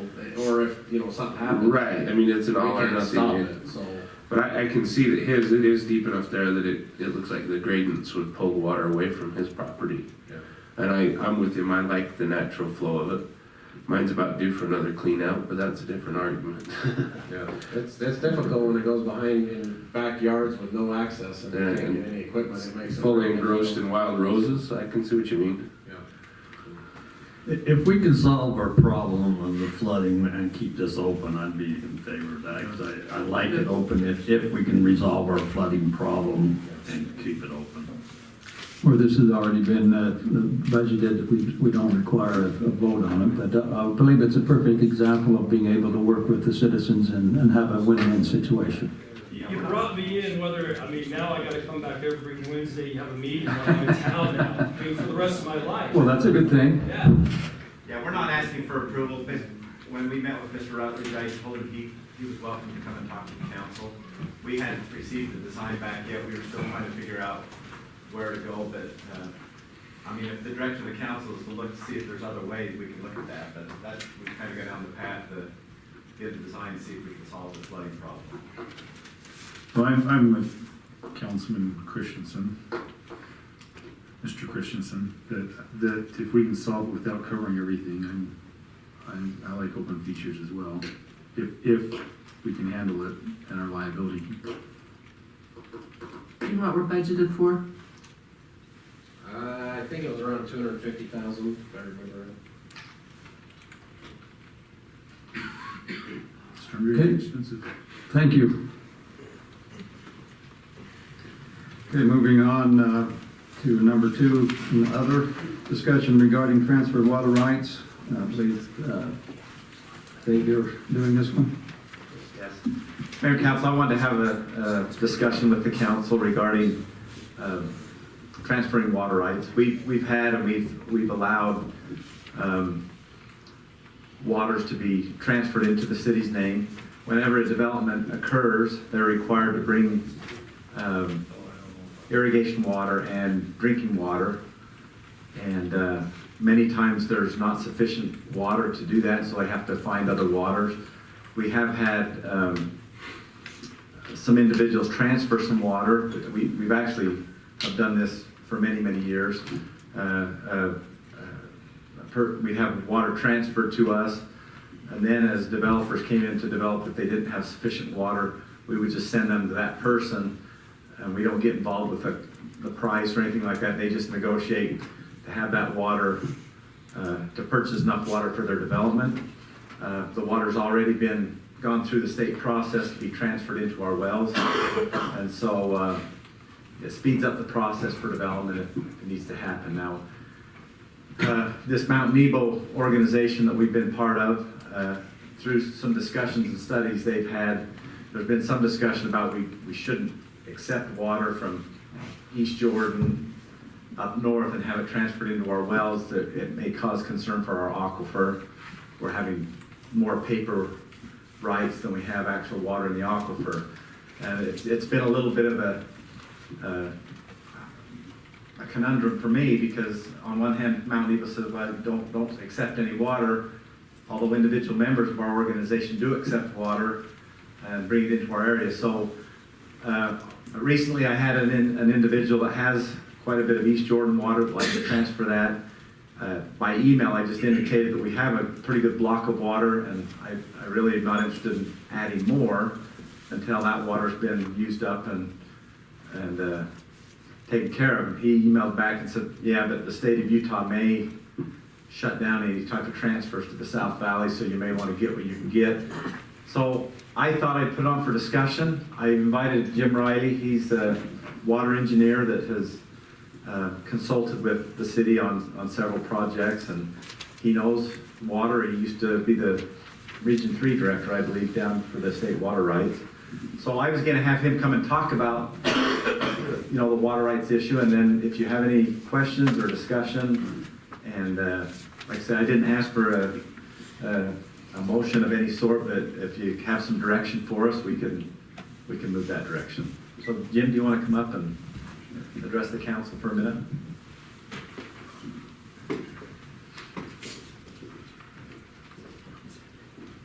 Let me just tell you where I see this, just based on the facts that are out there. There was a study that was done, completed in the mid-1990s. The U.S. Geological Survey went through this, all of South Utah Valley, from Springville south to Santaquin. They took a look at the total amount of water getting into the aquifer system, how much recharge we're getting, and what would be the safe yield of the aquifer. At that time, they also looked at where are we getting the recharge into this area from, and as I read that study now, although it's getting close to 25 years old, which there's been a lot of development since then. At that time, I was working for the Division of Water Rights. After we got that study back in, we went through and we laid on top of there basically all of the water rights. Said, okay, what if everything that currently is in the groundwater was pulling water out of the groundwater? We're like, okay, we're still not in trouble. We don't have any reason to be concerned in South Utah Valley. So we didn't make a change to the policy, because the policy would allow water rights from Utah Lake or anywhere in Utah Valley itself to be moved to South Utah Valley. And that's pretty much still the policy today. As I read that study again now, I can see why there is some concern. In the Spanish Fork area, the area that's recharging that area is not near the recharge that we have from Salem south. From about where Salem is south all the way to Santaquin, there's very adequate recharge, but for some reason, over there in Spanish Fork, they're blessed with lots of surface water coming down in that area, but the groundwater does not recharge very well in that area. So they're starting to experience some significant drawdowns, and I can see why. It's because they don't have the recharge. But you know, in this area, I don't see that that there is a problem. There's a study that comes out every year. The United States Geological Survey also goes around annually and takes water level measurements in some specific wells all over in this area. And down in this area, we are not seeing the water levels drop like we are over in the Spanish Fork area. Springville and Mapleton are not seeing the drops either, but they also have a tremendous amount of recharge.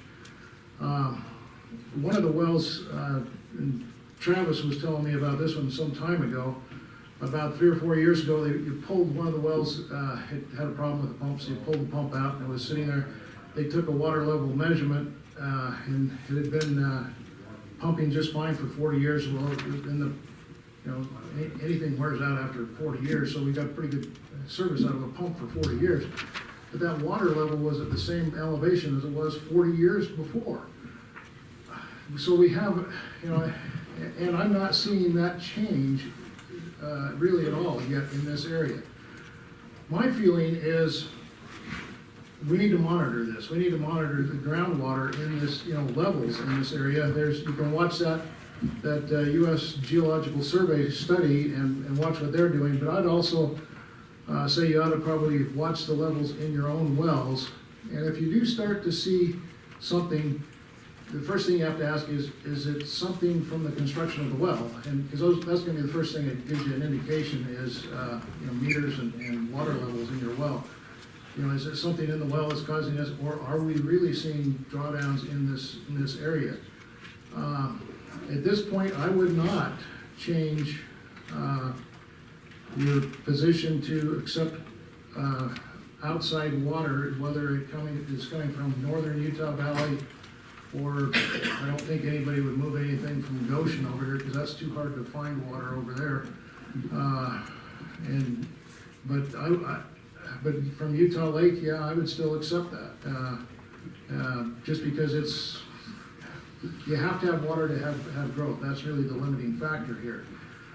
But I would also encourage you guys to, as people are looking at developments, find out what water rights are on those properties. Try to encourage those water rights to come to the city rather than be sold off and sell it off to those ugly guys over there in Spanish Fork or Salem or something else. So those guys are robbing you blind. But anyway,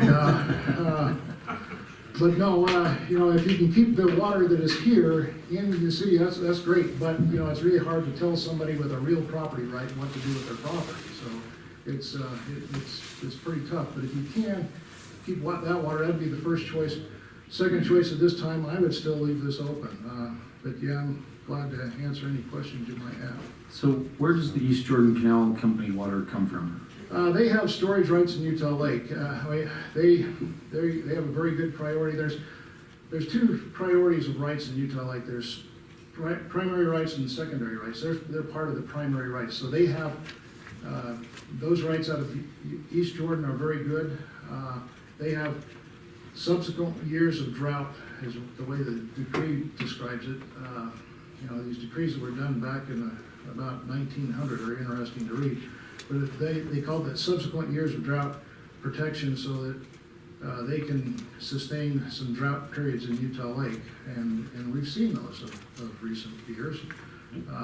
It's very interesting too, as we look at the precipitation we've had. We've really been in a drought situation since 1999. We've had a good year of 2005. 2011 was a good year. This last, in 2016, 17, that snow year was good. But then, along came about Memorial Day.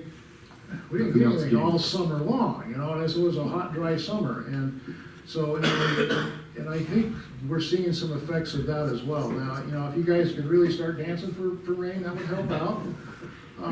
But anything we can do, that way. But yeah, East Jordan is a very good priority in Utah Lake. Let me just tell you one quick thing about water rights. Priority is king. If they ever do shut off ground, any water rights, the only weapon the state engineer has is priority. So if somebody has an 1870 priority right and he's watering a ratty pasture that, you know, 2 donkeys wander around in, and somebody has a 1986, well right next door to it, and they decide to shut off by priority, that well for that house is gonna go away long before that 1870 right to water that pasture, which doesn't sound right, but that's the way the water rights are structured, first in time, first in right. So, the water rights from East Jordan Irrigation Company are very good ones to acquire, yes. So, one other question. So if the water is coming from Utah Lake, how does that affect our aquifers here? We're not pulling water out of the aquifer. I don't understand. No, water. it is not. It's complicated. It's not pulling out of the aquifer, it's going the other way. It's going from the aquifer into Utah Lake. Approximately half of the water that shows up in Utah Lake comes from groundwater. And then the other half is from the surface flow, mainly during the runoff season, that goes down from the streams and drains and everything else that show up into Utah Lake. The interesting, Utah Lake's one of the worst storage medias you'll ever have. 1/3 of that water evaporates off. They don't divert out of that reservoir as much as when it evaporates. city on the middle of Utah Lake, right? Yeah, you know. So, That's why I said that. There's You know, even, you know, the federal government years ago had a proposal to dike Goshen Bay off and just dry that up and then, you know, raise the level of Utah Lake. That was so expensive, even the federal government walked away from that one. Anyway, so just if we do acquire the East Jordan River aquifer water or whatever, however it's worded, sorry, does that entitle us to send less water down our streams?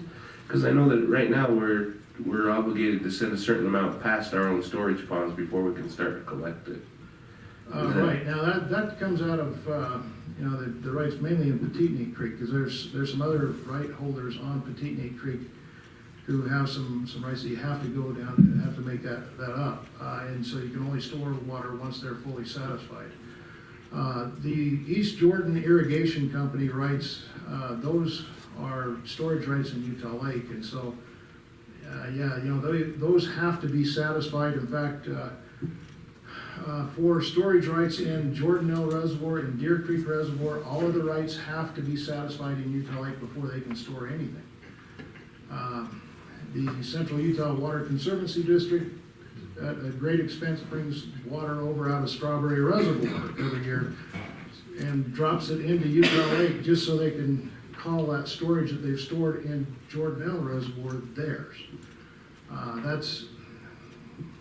Doesn't seem right when you take water that looks really nice up there in Strawberry Reservoir and you put it in Utah Lake and watch the carp swim in it. But that's what they have to do. They have to make sure those rights are full before they can call any of that water theirs. And for any water they bring down, they can basically say, okay, we now can call that, you know, if we put 1 acre foot in Utah Lake, we now can call 1 acre foot up in Jordanelle theirs and they can use it.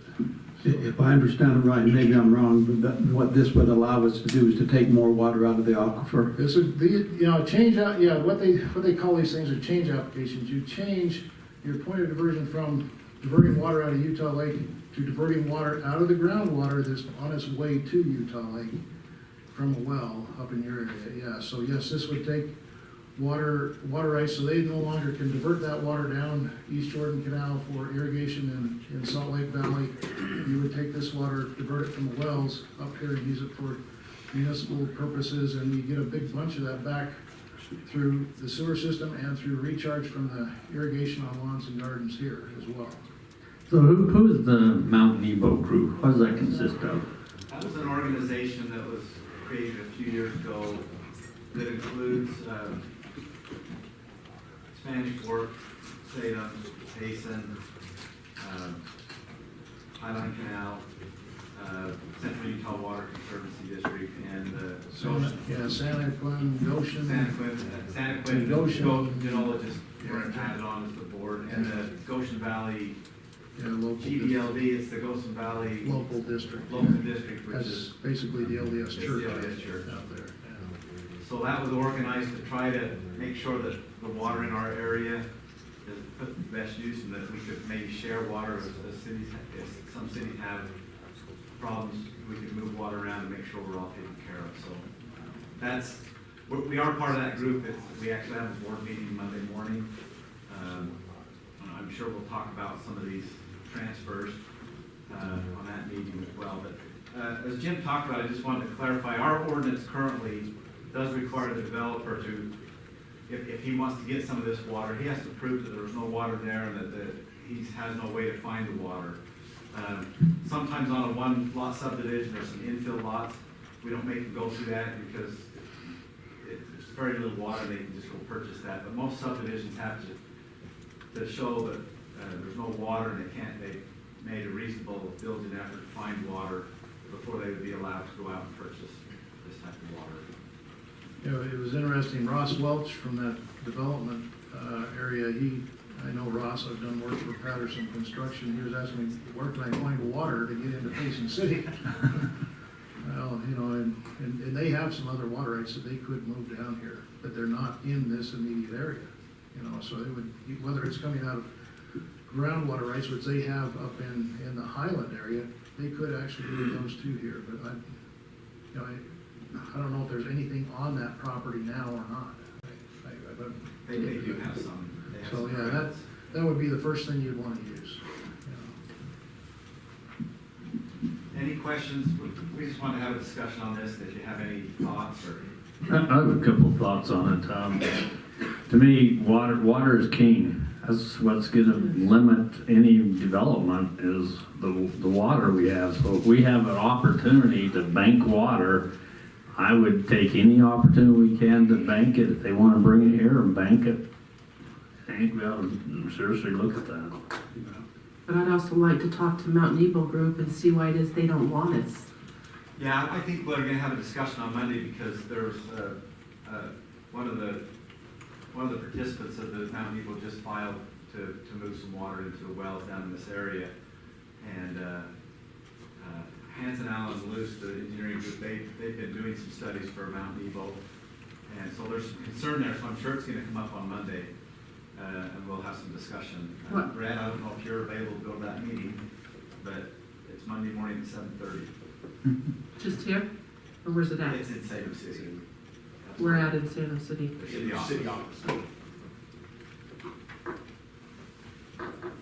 Anyway, so, yeah, like I say, it's time to get water brokers or people that own water to say, hey, we'll go through the change application process, which sometimes takes time, and we put that, the point of conversions in your 5 wells in the city, and then, it can be held there, and then if people do need water, there's some water available, and it wouldn't hold up the development process because it's already gone through the state process and give you the move here.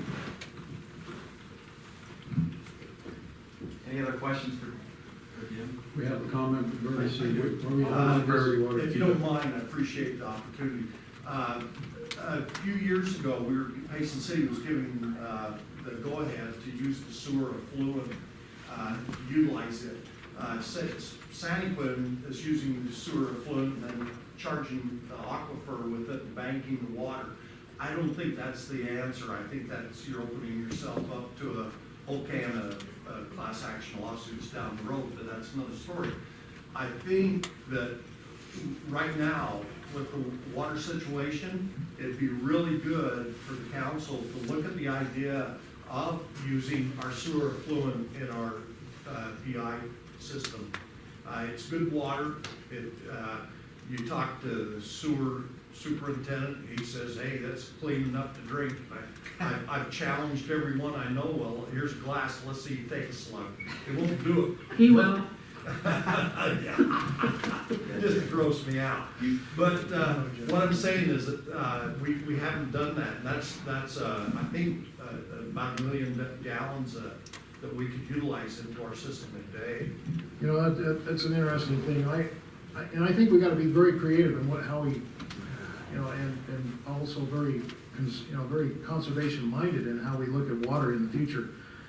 I have a daughter that used to live in Rio Rancho, New Mexico, which is down right by Albuquerque. Their only source of supply is sewer effluent water that they recharge in a open, basically an open pit, plus then some things, some other areas where they force it into the shallow groundwater, and then they pull that water back out of wells down gradient from that.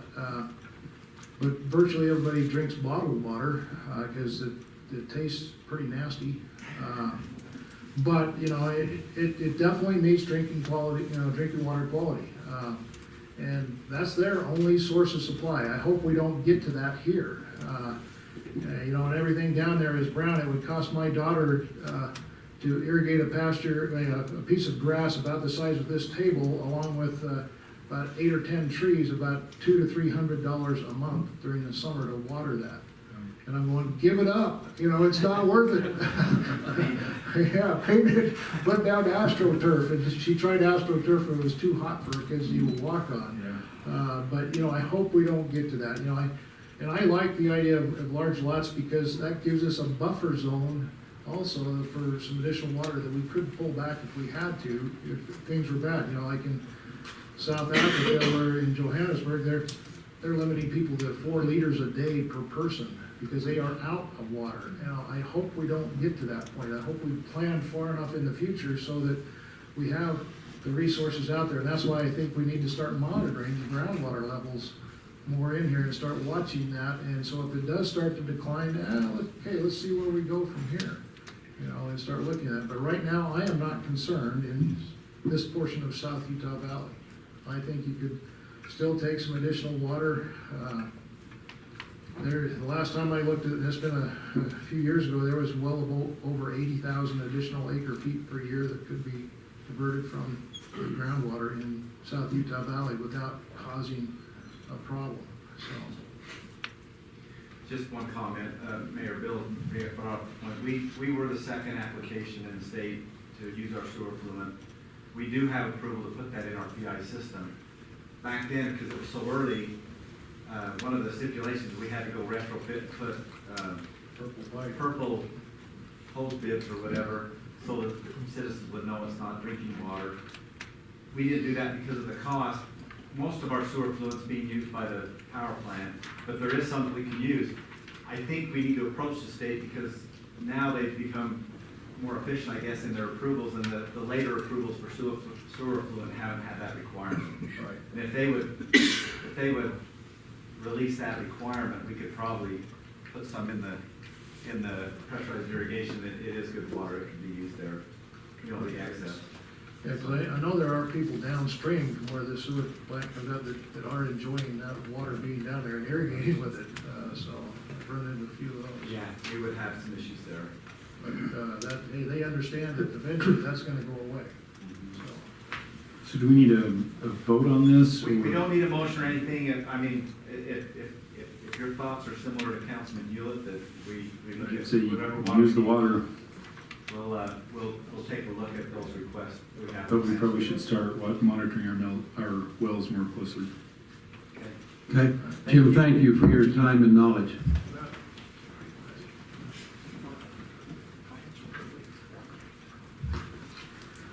Okay, we'll go into a work session, F, another one for large lots and saving water. Okay. The village is at Arrowhead Park, located approximately 1500 North Arrowhead Trail. Yes, Mayor, I've got a quick presentation, just a little bit of background, especially for the new members of the city council. We do have a team that is looking at developing about 100 acres in Payson City. It's located, as the mayor mentioned, at 1500 North Arrowhead Trail. So that's the property that we're looking at. So it is the last parcels before the division between Payson city limits and Salem city limits. And so we've been working, the applicants actually have been involved in this property for a number of years, and now they're ready to move forward with development in this area. The market seems to be right.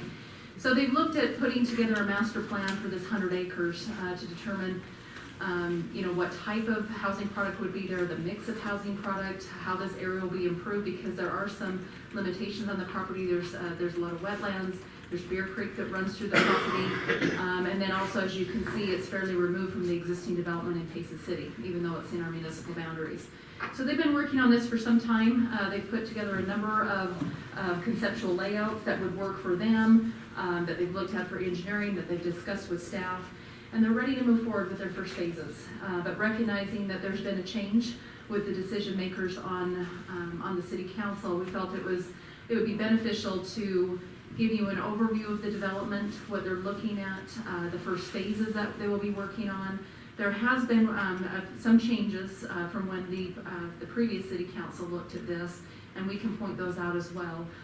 But again, they are wanting to move forward. They're wanting to take advantage of this upcoming construction season, and so they're working on a very streamlined timetable in order to get this through the approval process and to get buildings constructed this year, infrastructure and building construction to commence. So with, let me think the next one is just the layout. So we do have a couple of layouts. There was two that were included in your packet, so they are the same. One is just the black and white. The other one is colored. It's a little bit easier to see with the different types of housing product, whether it's single family, if it's townhomes, or if it's 55 plus community, 8-plex, stack flats. There's a lot of different housing product that they're looking in here to provide a variety of housing options for all lifestyles and income levels. So with, as you can see with the green space that's through there, you do have Bear Creek that runs through. You do have some wetlands, some delineated wetlands that they do have to protect. And so there are some limited crossing areas there just because of the requirements of the Army Corps of Engineers. So they've been working through a lot of those requirements there. So the developer is Terry Harwood, and he has his team here. He has several individuals here to support him.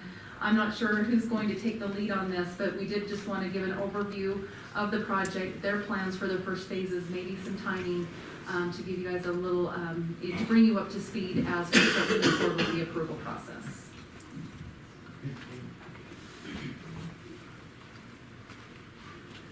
My name is Dave Gardner. I'm one of the partners in this project. Could we have you come to the microphone, Dave, so we can get it on? Here? Yes, appreciate that.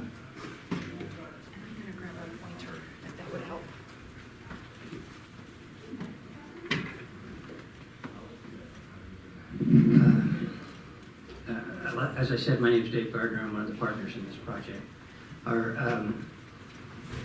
We were originally approached by Payson City many years ago to annex into the city, and working through that annexation process, we came to an annexation agreement on number of units and general idea of a mixed-use type development.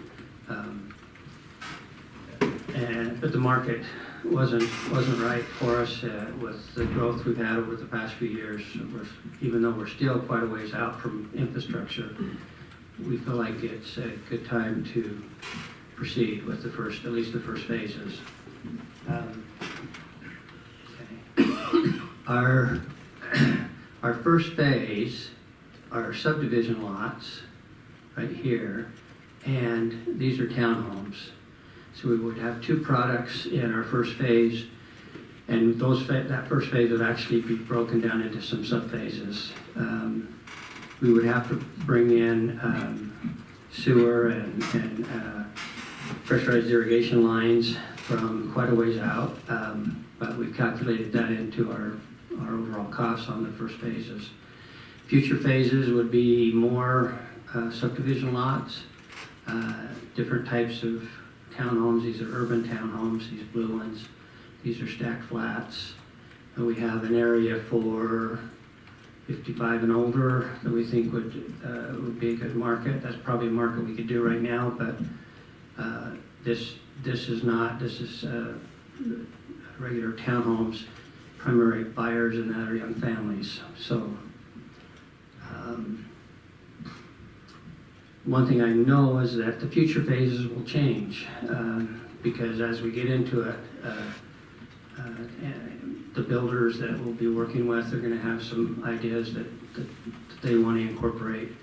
So some of the future phases in here will change. I'm pretty comfortable that this and this are pretty well designed, and we'll end up doing what is shown on that map. The others, there are gonna be some tweaks.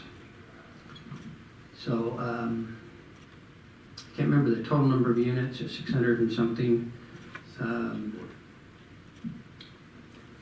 So is there, that's just a brief overview, is there any questions I can answer?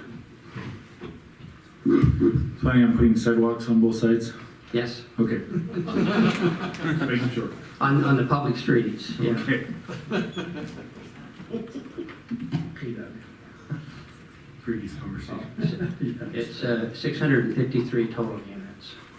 I have a few questions. When this came up before, it seemed like the townhomes you're talking about now wasn't that all for single resident houses? Yeah, we had those all in the smaller, narrow, single-family lots.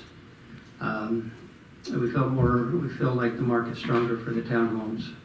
And I can see where you're coming from, but when you add that to what's on the other side, that the townhomes, the condos and all that compared to the number of lots, it's kind of a little overwhelming to me. But I know where you're coming from, trying to make this pencil, and I don't know if there's a way to change some on the other side to single family residents to compensate for doing townhomes now, or and I financed a place up in Vineyard that has very small lots, and it's done very well. Just, small lots with small houses on it, it's done really well, Yeah. so. Well, that's a market that might be something we want to do in the future. Okay.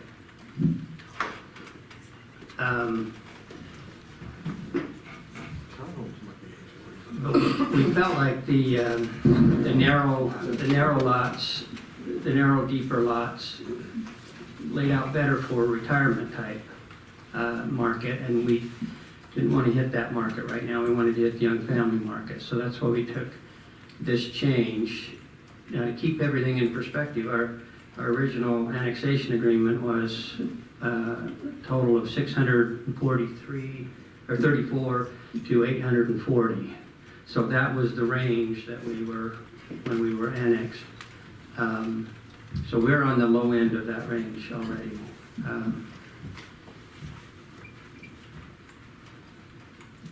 Is this HOA? I think, and one other thing, I think we're going to have plenty of single family with the future phase down here. Plenty of single family lots.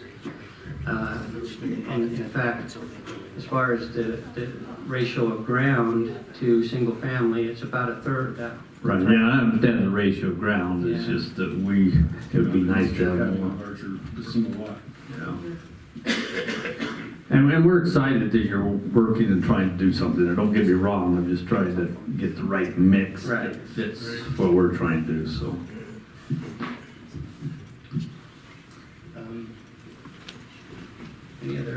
Was there any other questions I thought?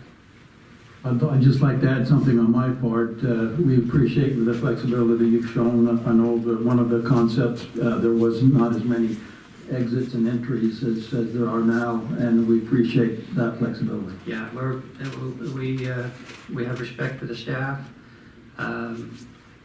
So when we disagree, they usually win. Thank you. Okay. They bow graciously. No, and just a couple of things, just talking about the mix in the area. One thing that the applicants did take into consideration was future development patterns surrounding. So this road here is the division between Payson and Salem and Salem area. They have a large master plan development on that too. That looking at the densities, I haven't seen an actual layout of it, but just looking at the density ranges, it's going to be something very similar. To the north here is where Salem's sewer plant is going to go. So that also had to be taken in consideration of what product type is going to be most appropriate as that transition from a more industrial use into other residential properties. And then also looking at the Bamberger Ranch specific plan, which is the LDS Church's property here to the south, and looking at what densities have been approved for their development. So taking those in consideration, and yes, I do agree with Councilman Hewlett that, you know, it seems like it's leaning more towards more, you know, multifamily than it does to the single family. But recognizing that there will be additional single family in the area, and also taking into consideration that there is a lot of land within the boundaries of this development that cannot be developed, so they've had to cluster the development, or the product. And I recognize that's what's selling, and to make this phases work, but then the overall thing, but I recognize why it's being proposed this way. It makes, if I was doing it, that's the way I'd recommend it to the city, so. But it just, if you look at the whole thing where everything's going into Salem and then the other one we just annexed, we're gonna have a lot of multi-housing in that area, and it just concerns me how much we're going to. I'm concerned about the amount of high-density housing, and I understand that you're penciling out your project, and you've got to figure all that out as well too, but I am concerned. So going forward, because I'd like to see this go forward, and I can see where you're going here, but do you think in some of this other phases on the other side, you might be able to put in some smaller lots instead of having so many townhomes, condos, things like that, and have just small single-family lots in there on the other side? Yeah, that's, like I say, this is going to change. Right. Get on with the mic here.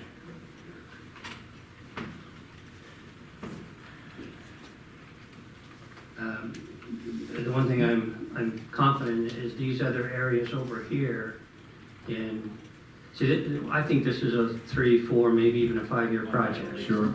So the market will change, the product that sells the best will change, and I do think at some point that retirement market is just going to be an overwhelming market that we don't want to miss out on. So, you know, I think that we'll have some of those narrow lots that you know, with all the yards maintained by the association. In fact, in this situation, we are going to end up with one big umbrella association and probably 4 or 5 sub-associations. And we've done that before in other projects. It's been many years now, but that's worked very well. So there will be some changes. I don't know exactly what that would be, so I don't want to make a commitment. You look at this, and right now in today's market, we've got too many of these townhomes.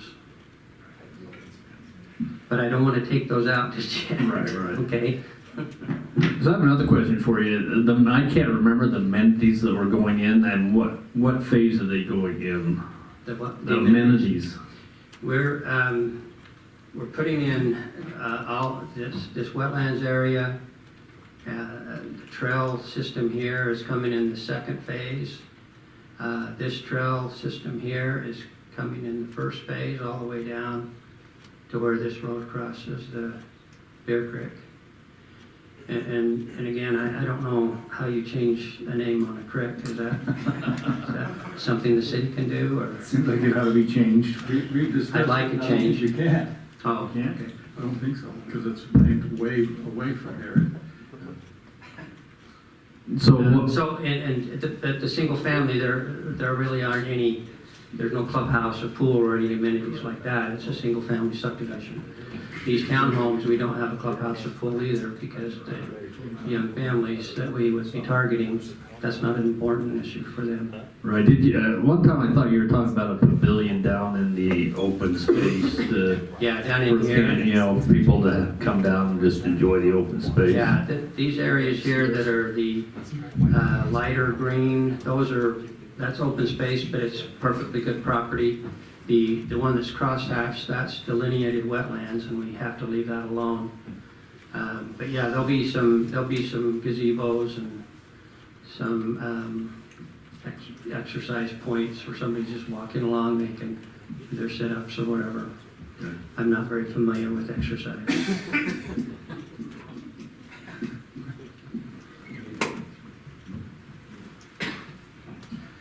we're glad to have you. I am concerned and will continue to be concerned about the amount of high-density housing. I'd kind of like, I understand that it's the product that everyone wants, and I'm almost one that if we develop a little bit later, but we develop around families, Yeah, you know, and we become the destination of families, that's what I would like to see, but I also understand where you're coming from. And I'm good, like, I appreciate it, like, you put in a lot of hard work, and I'm excited to have you come in. And so I'm good with it, okay, but I am concerned.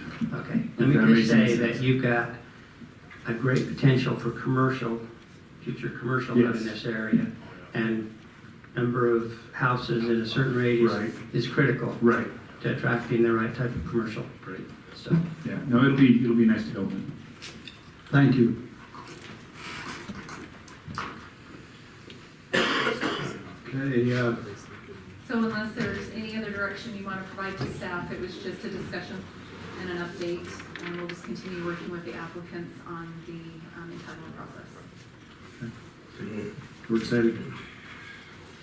okay, I guess we'll move on to number 2, the mobile data center located at approximately 200 South American Way in Payson Business Park.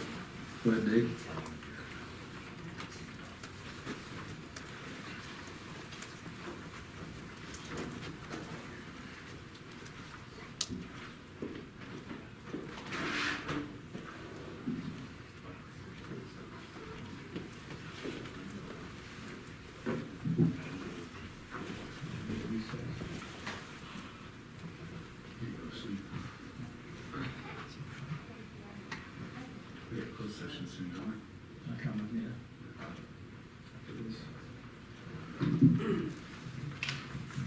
Brendan's gonna have to teach my class tomorrow because I'll be too tired. Mayor and council, we're talking about a couple of parcels down in the business park, and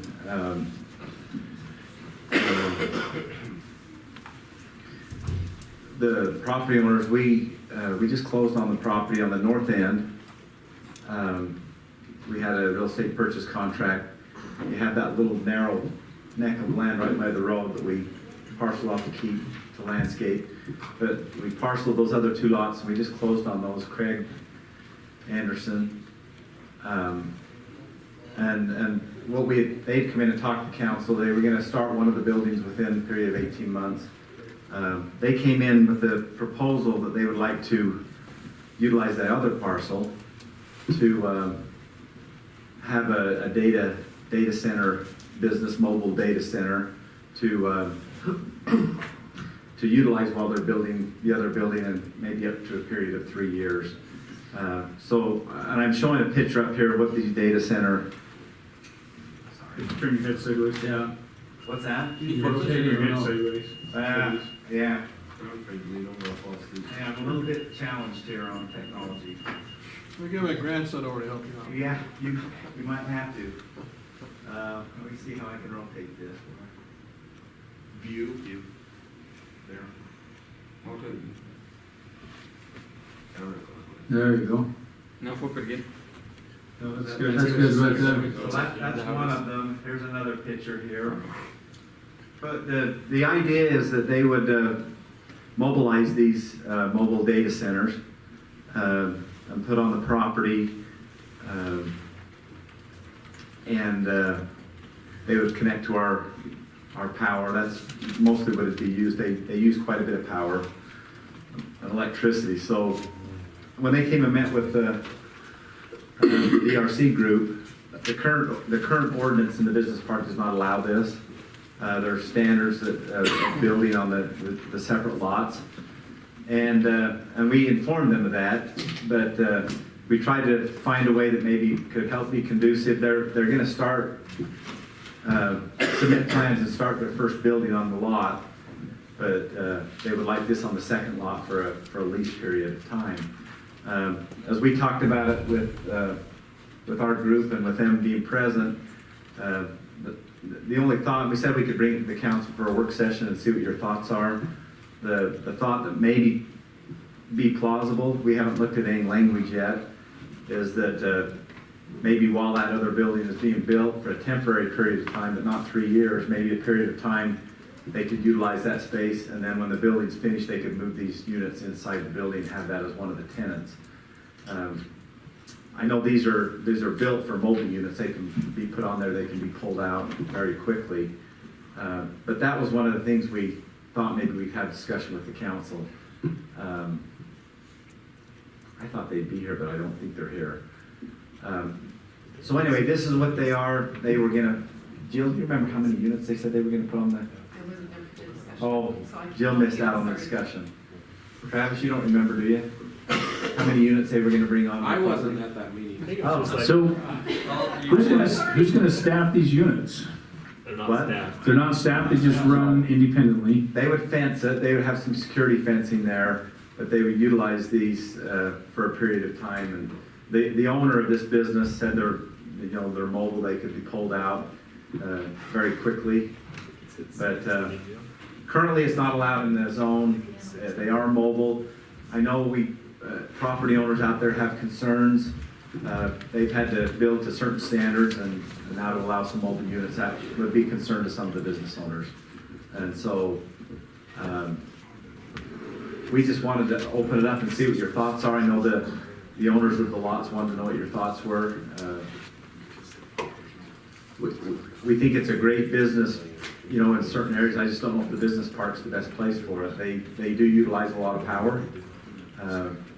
Maybe in other industrial areas it might be conducive if we could find property for them. But I know that the owners of those two lots would like to have a lease on that second lot, while they're building their other building. So I'll quit talking. If you guys have any thoughts or concerns or direction that we can give back to the owner.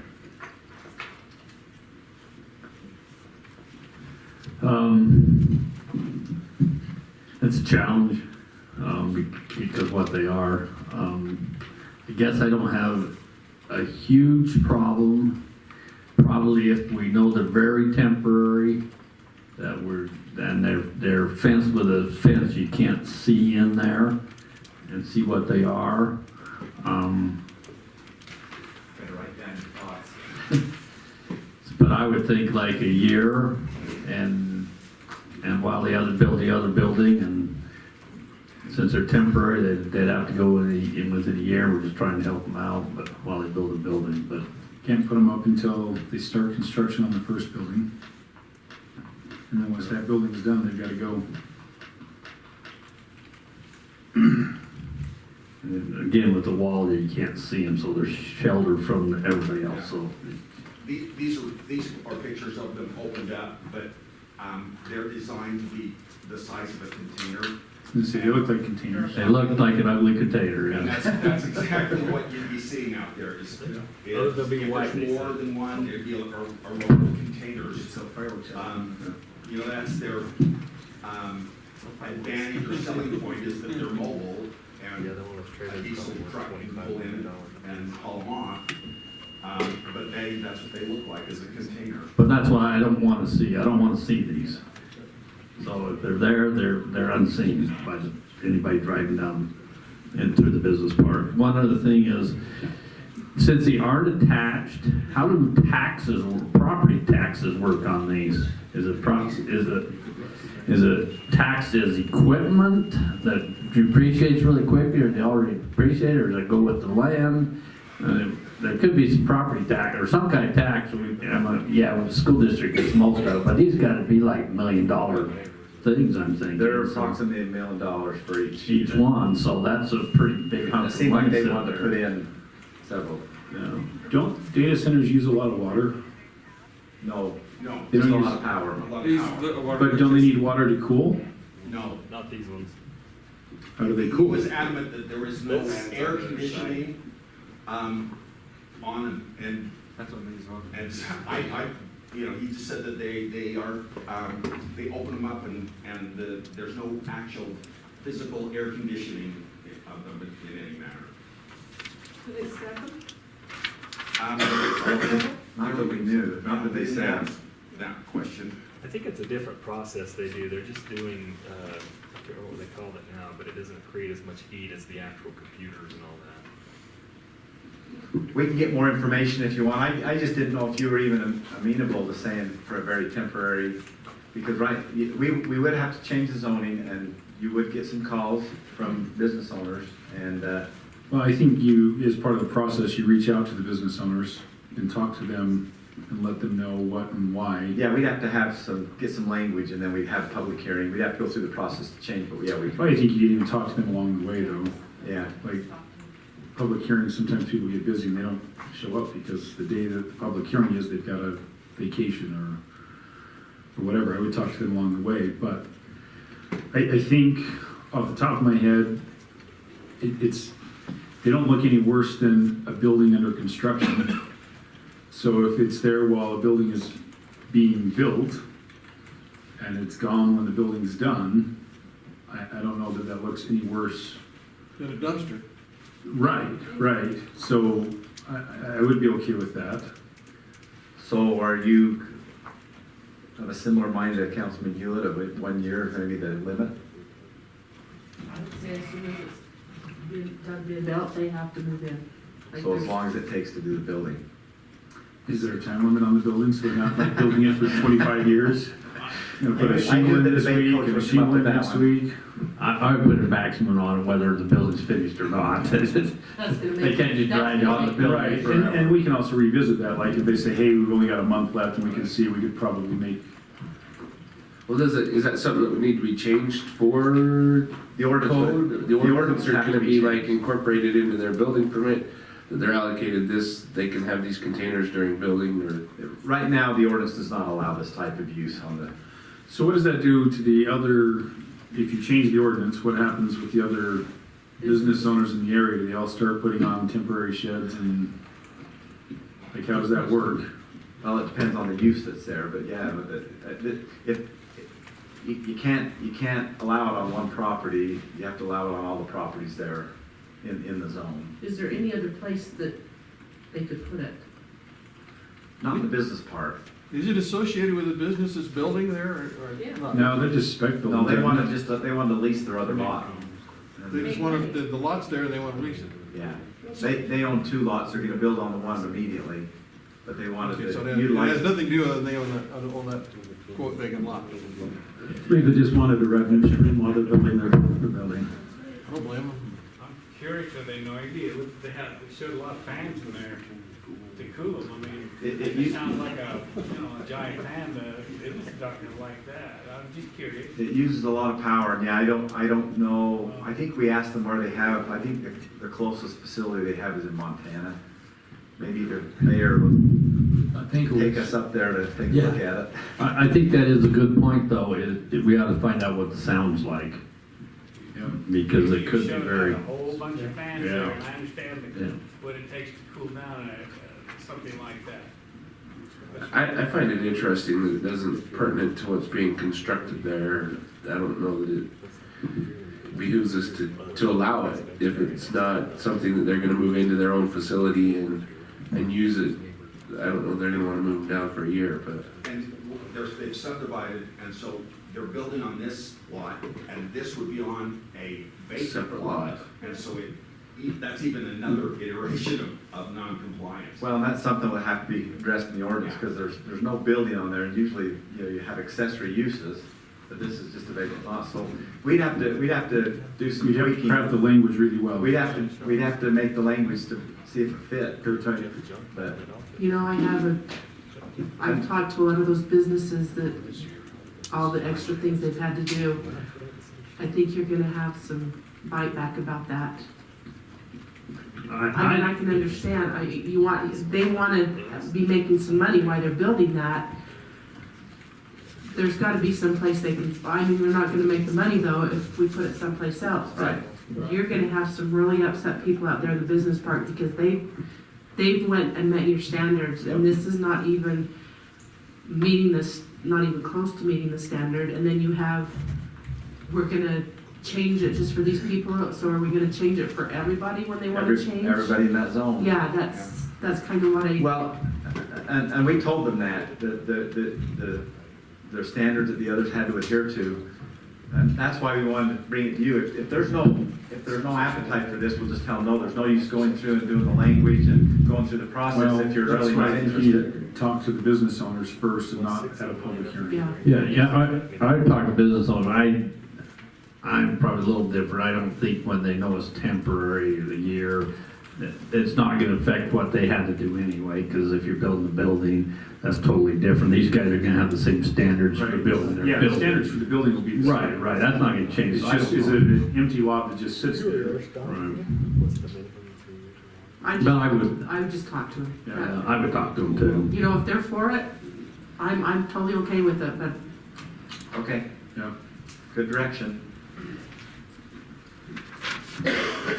and I can help you if you need help on that.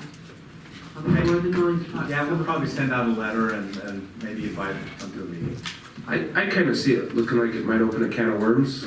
I mean, if Rocky Mountain ATV got an influx of business and wanted to put 150 containers on there to store Christmas surplus, how are we going to argue with them if we allowed them across the street to do it temporarily? So that's kind of where I'm seeing it. It's a double standard. I mean, when it first hit the floor, I thought it was these guys were creating a data center, needed something. The need is now, let's bring these mobile ones in, build the building, move it in, and we'll call it good. But where it's just trying to utilize a piece of land they own, I don't know that I'm for making those changes. That's a good point. You can put it on Brett's property and he can charge rent. Send them my way, I need some money. Send them my way. Do you want them to build right over the stream that you want to keep open? Okay, thanks for your input. Thanks, Dave. So G, adjournment to closed session, I'll entertain a motion to do so. Motion will go to closed session to discuss contracts or whatever we're talking about. Okay, roll call vote. Aye. Aye. I Motion carries.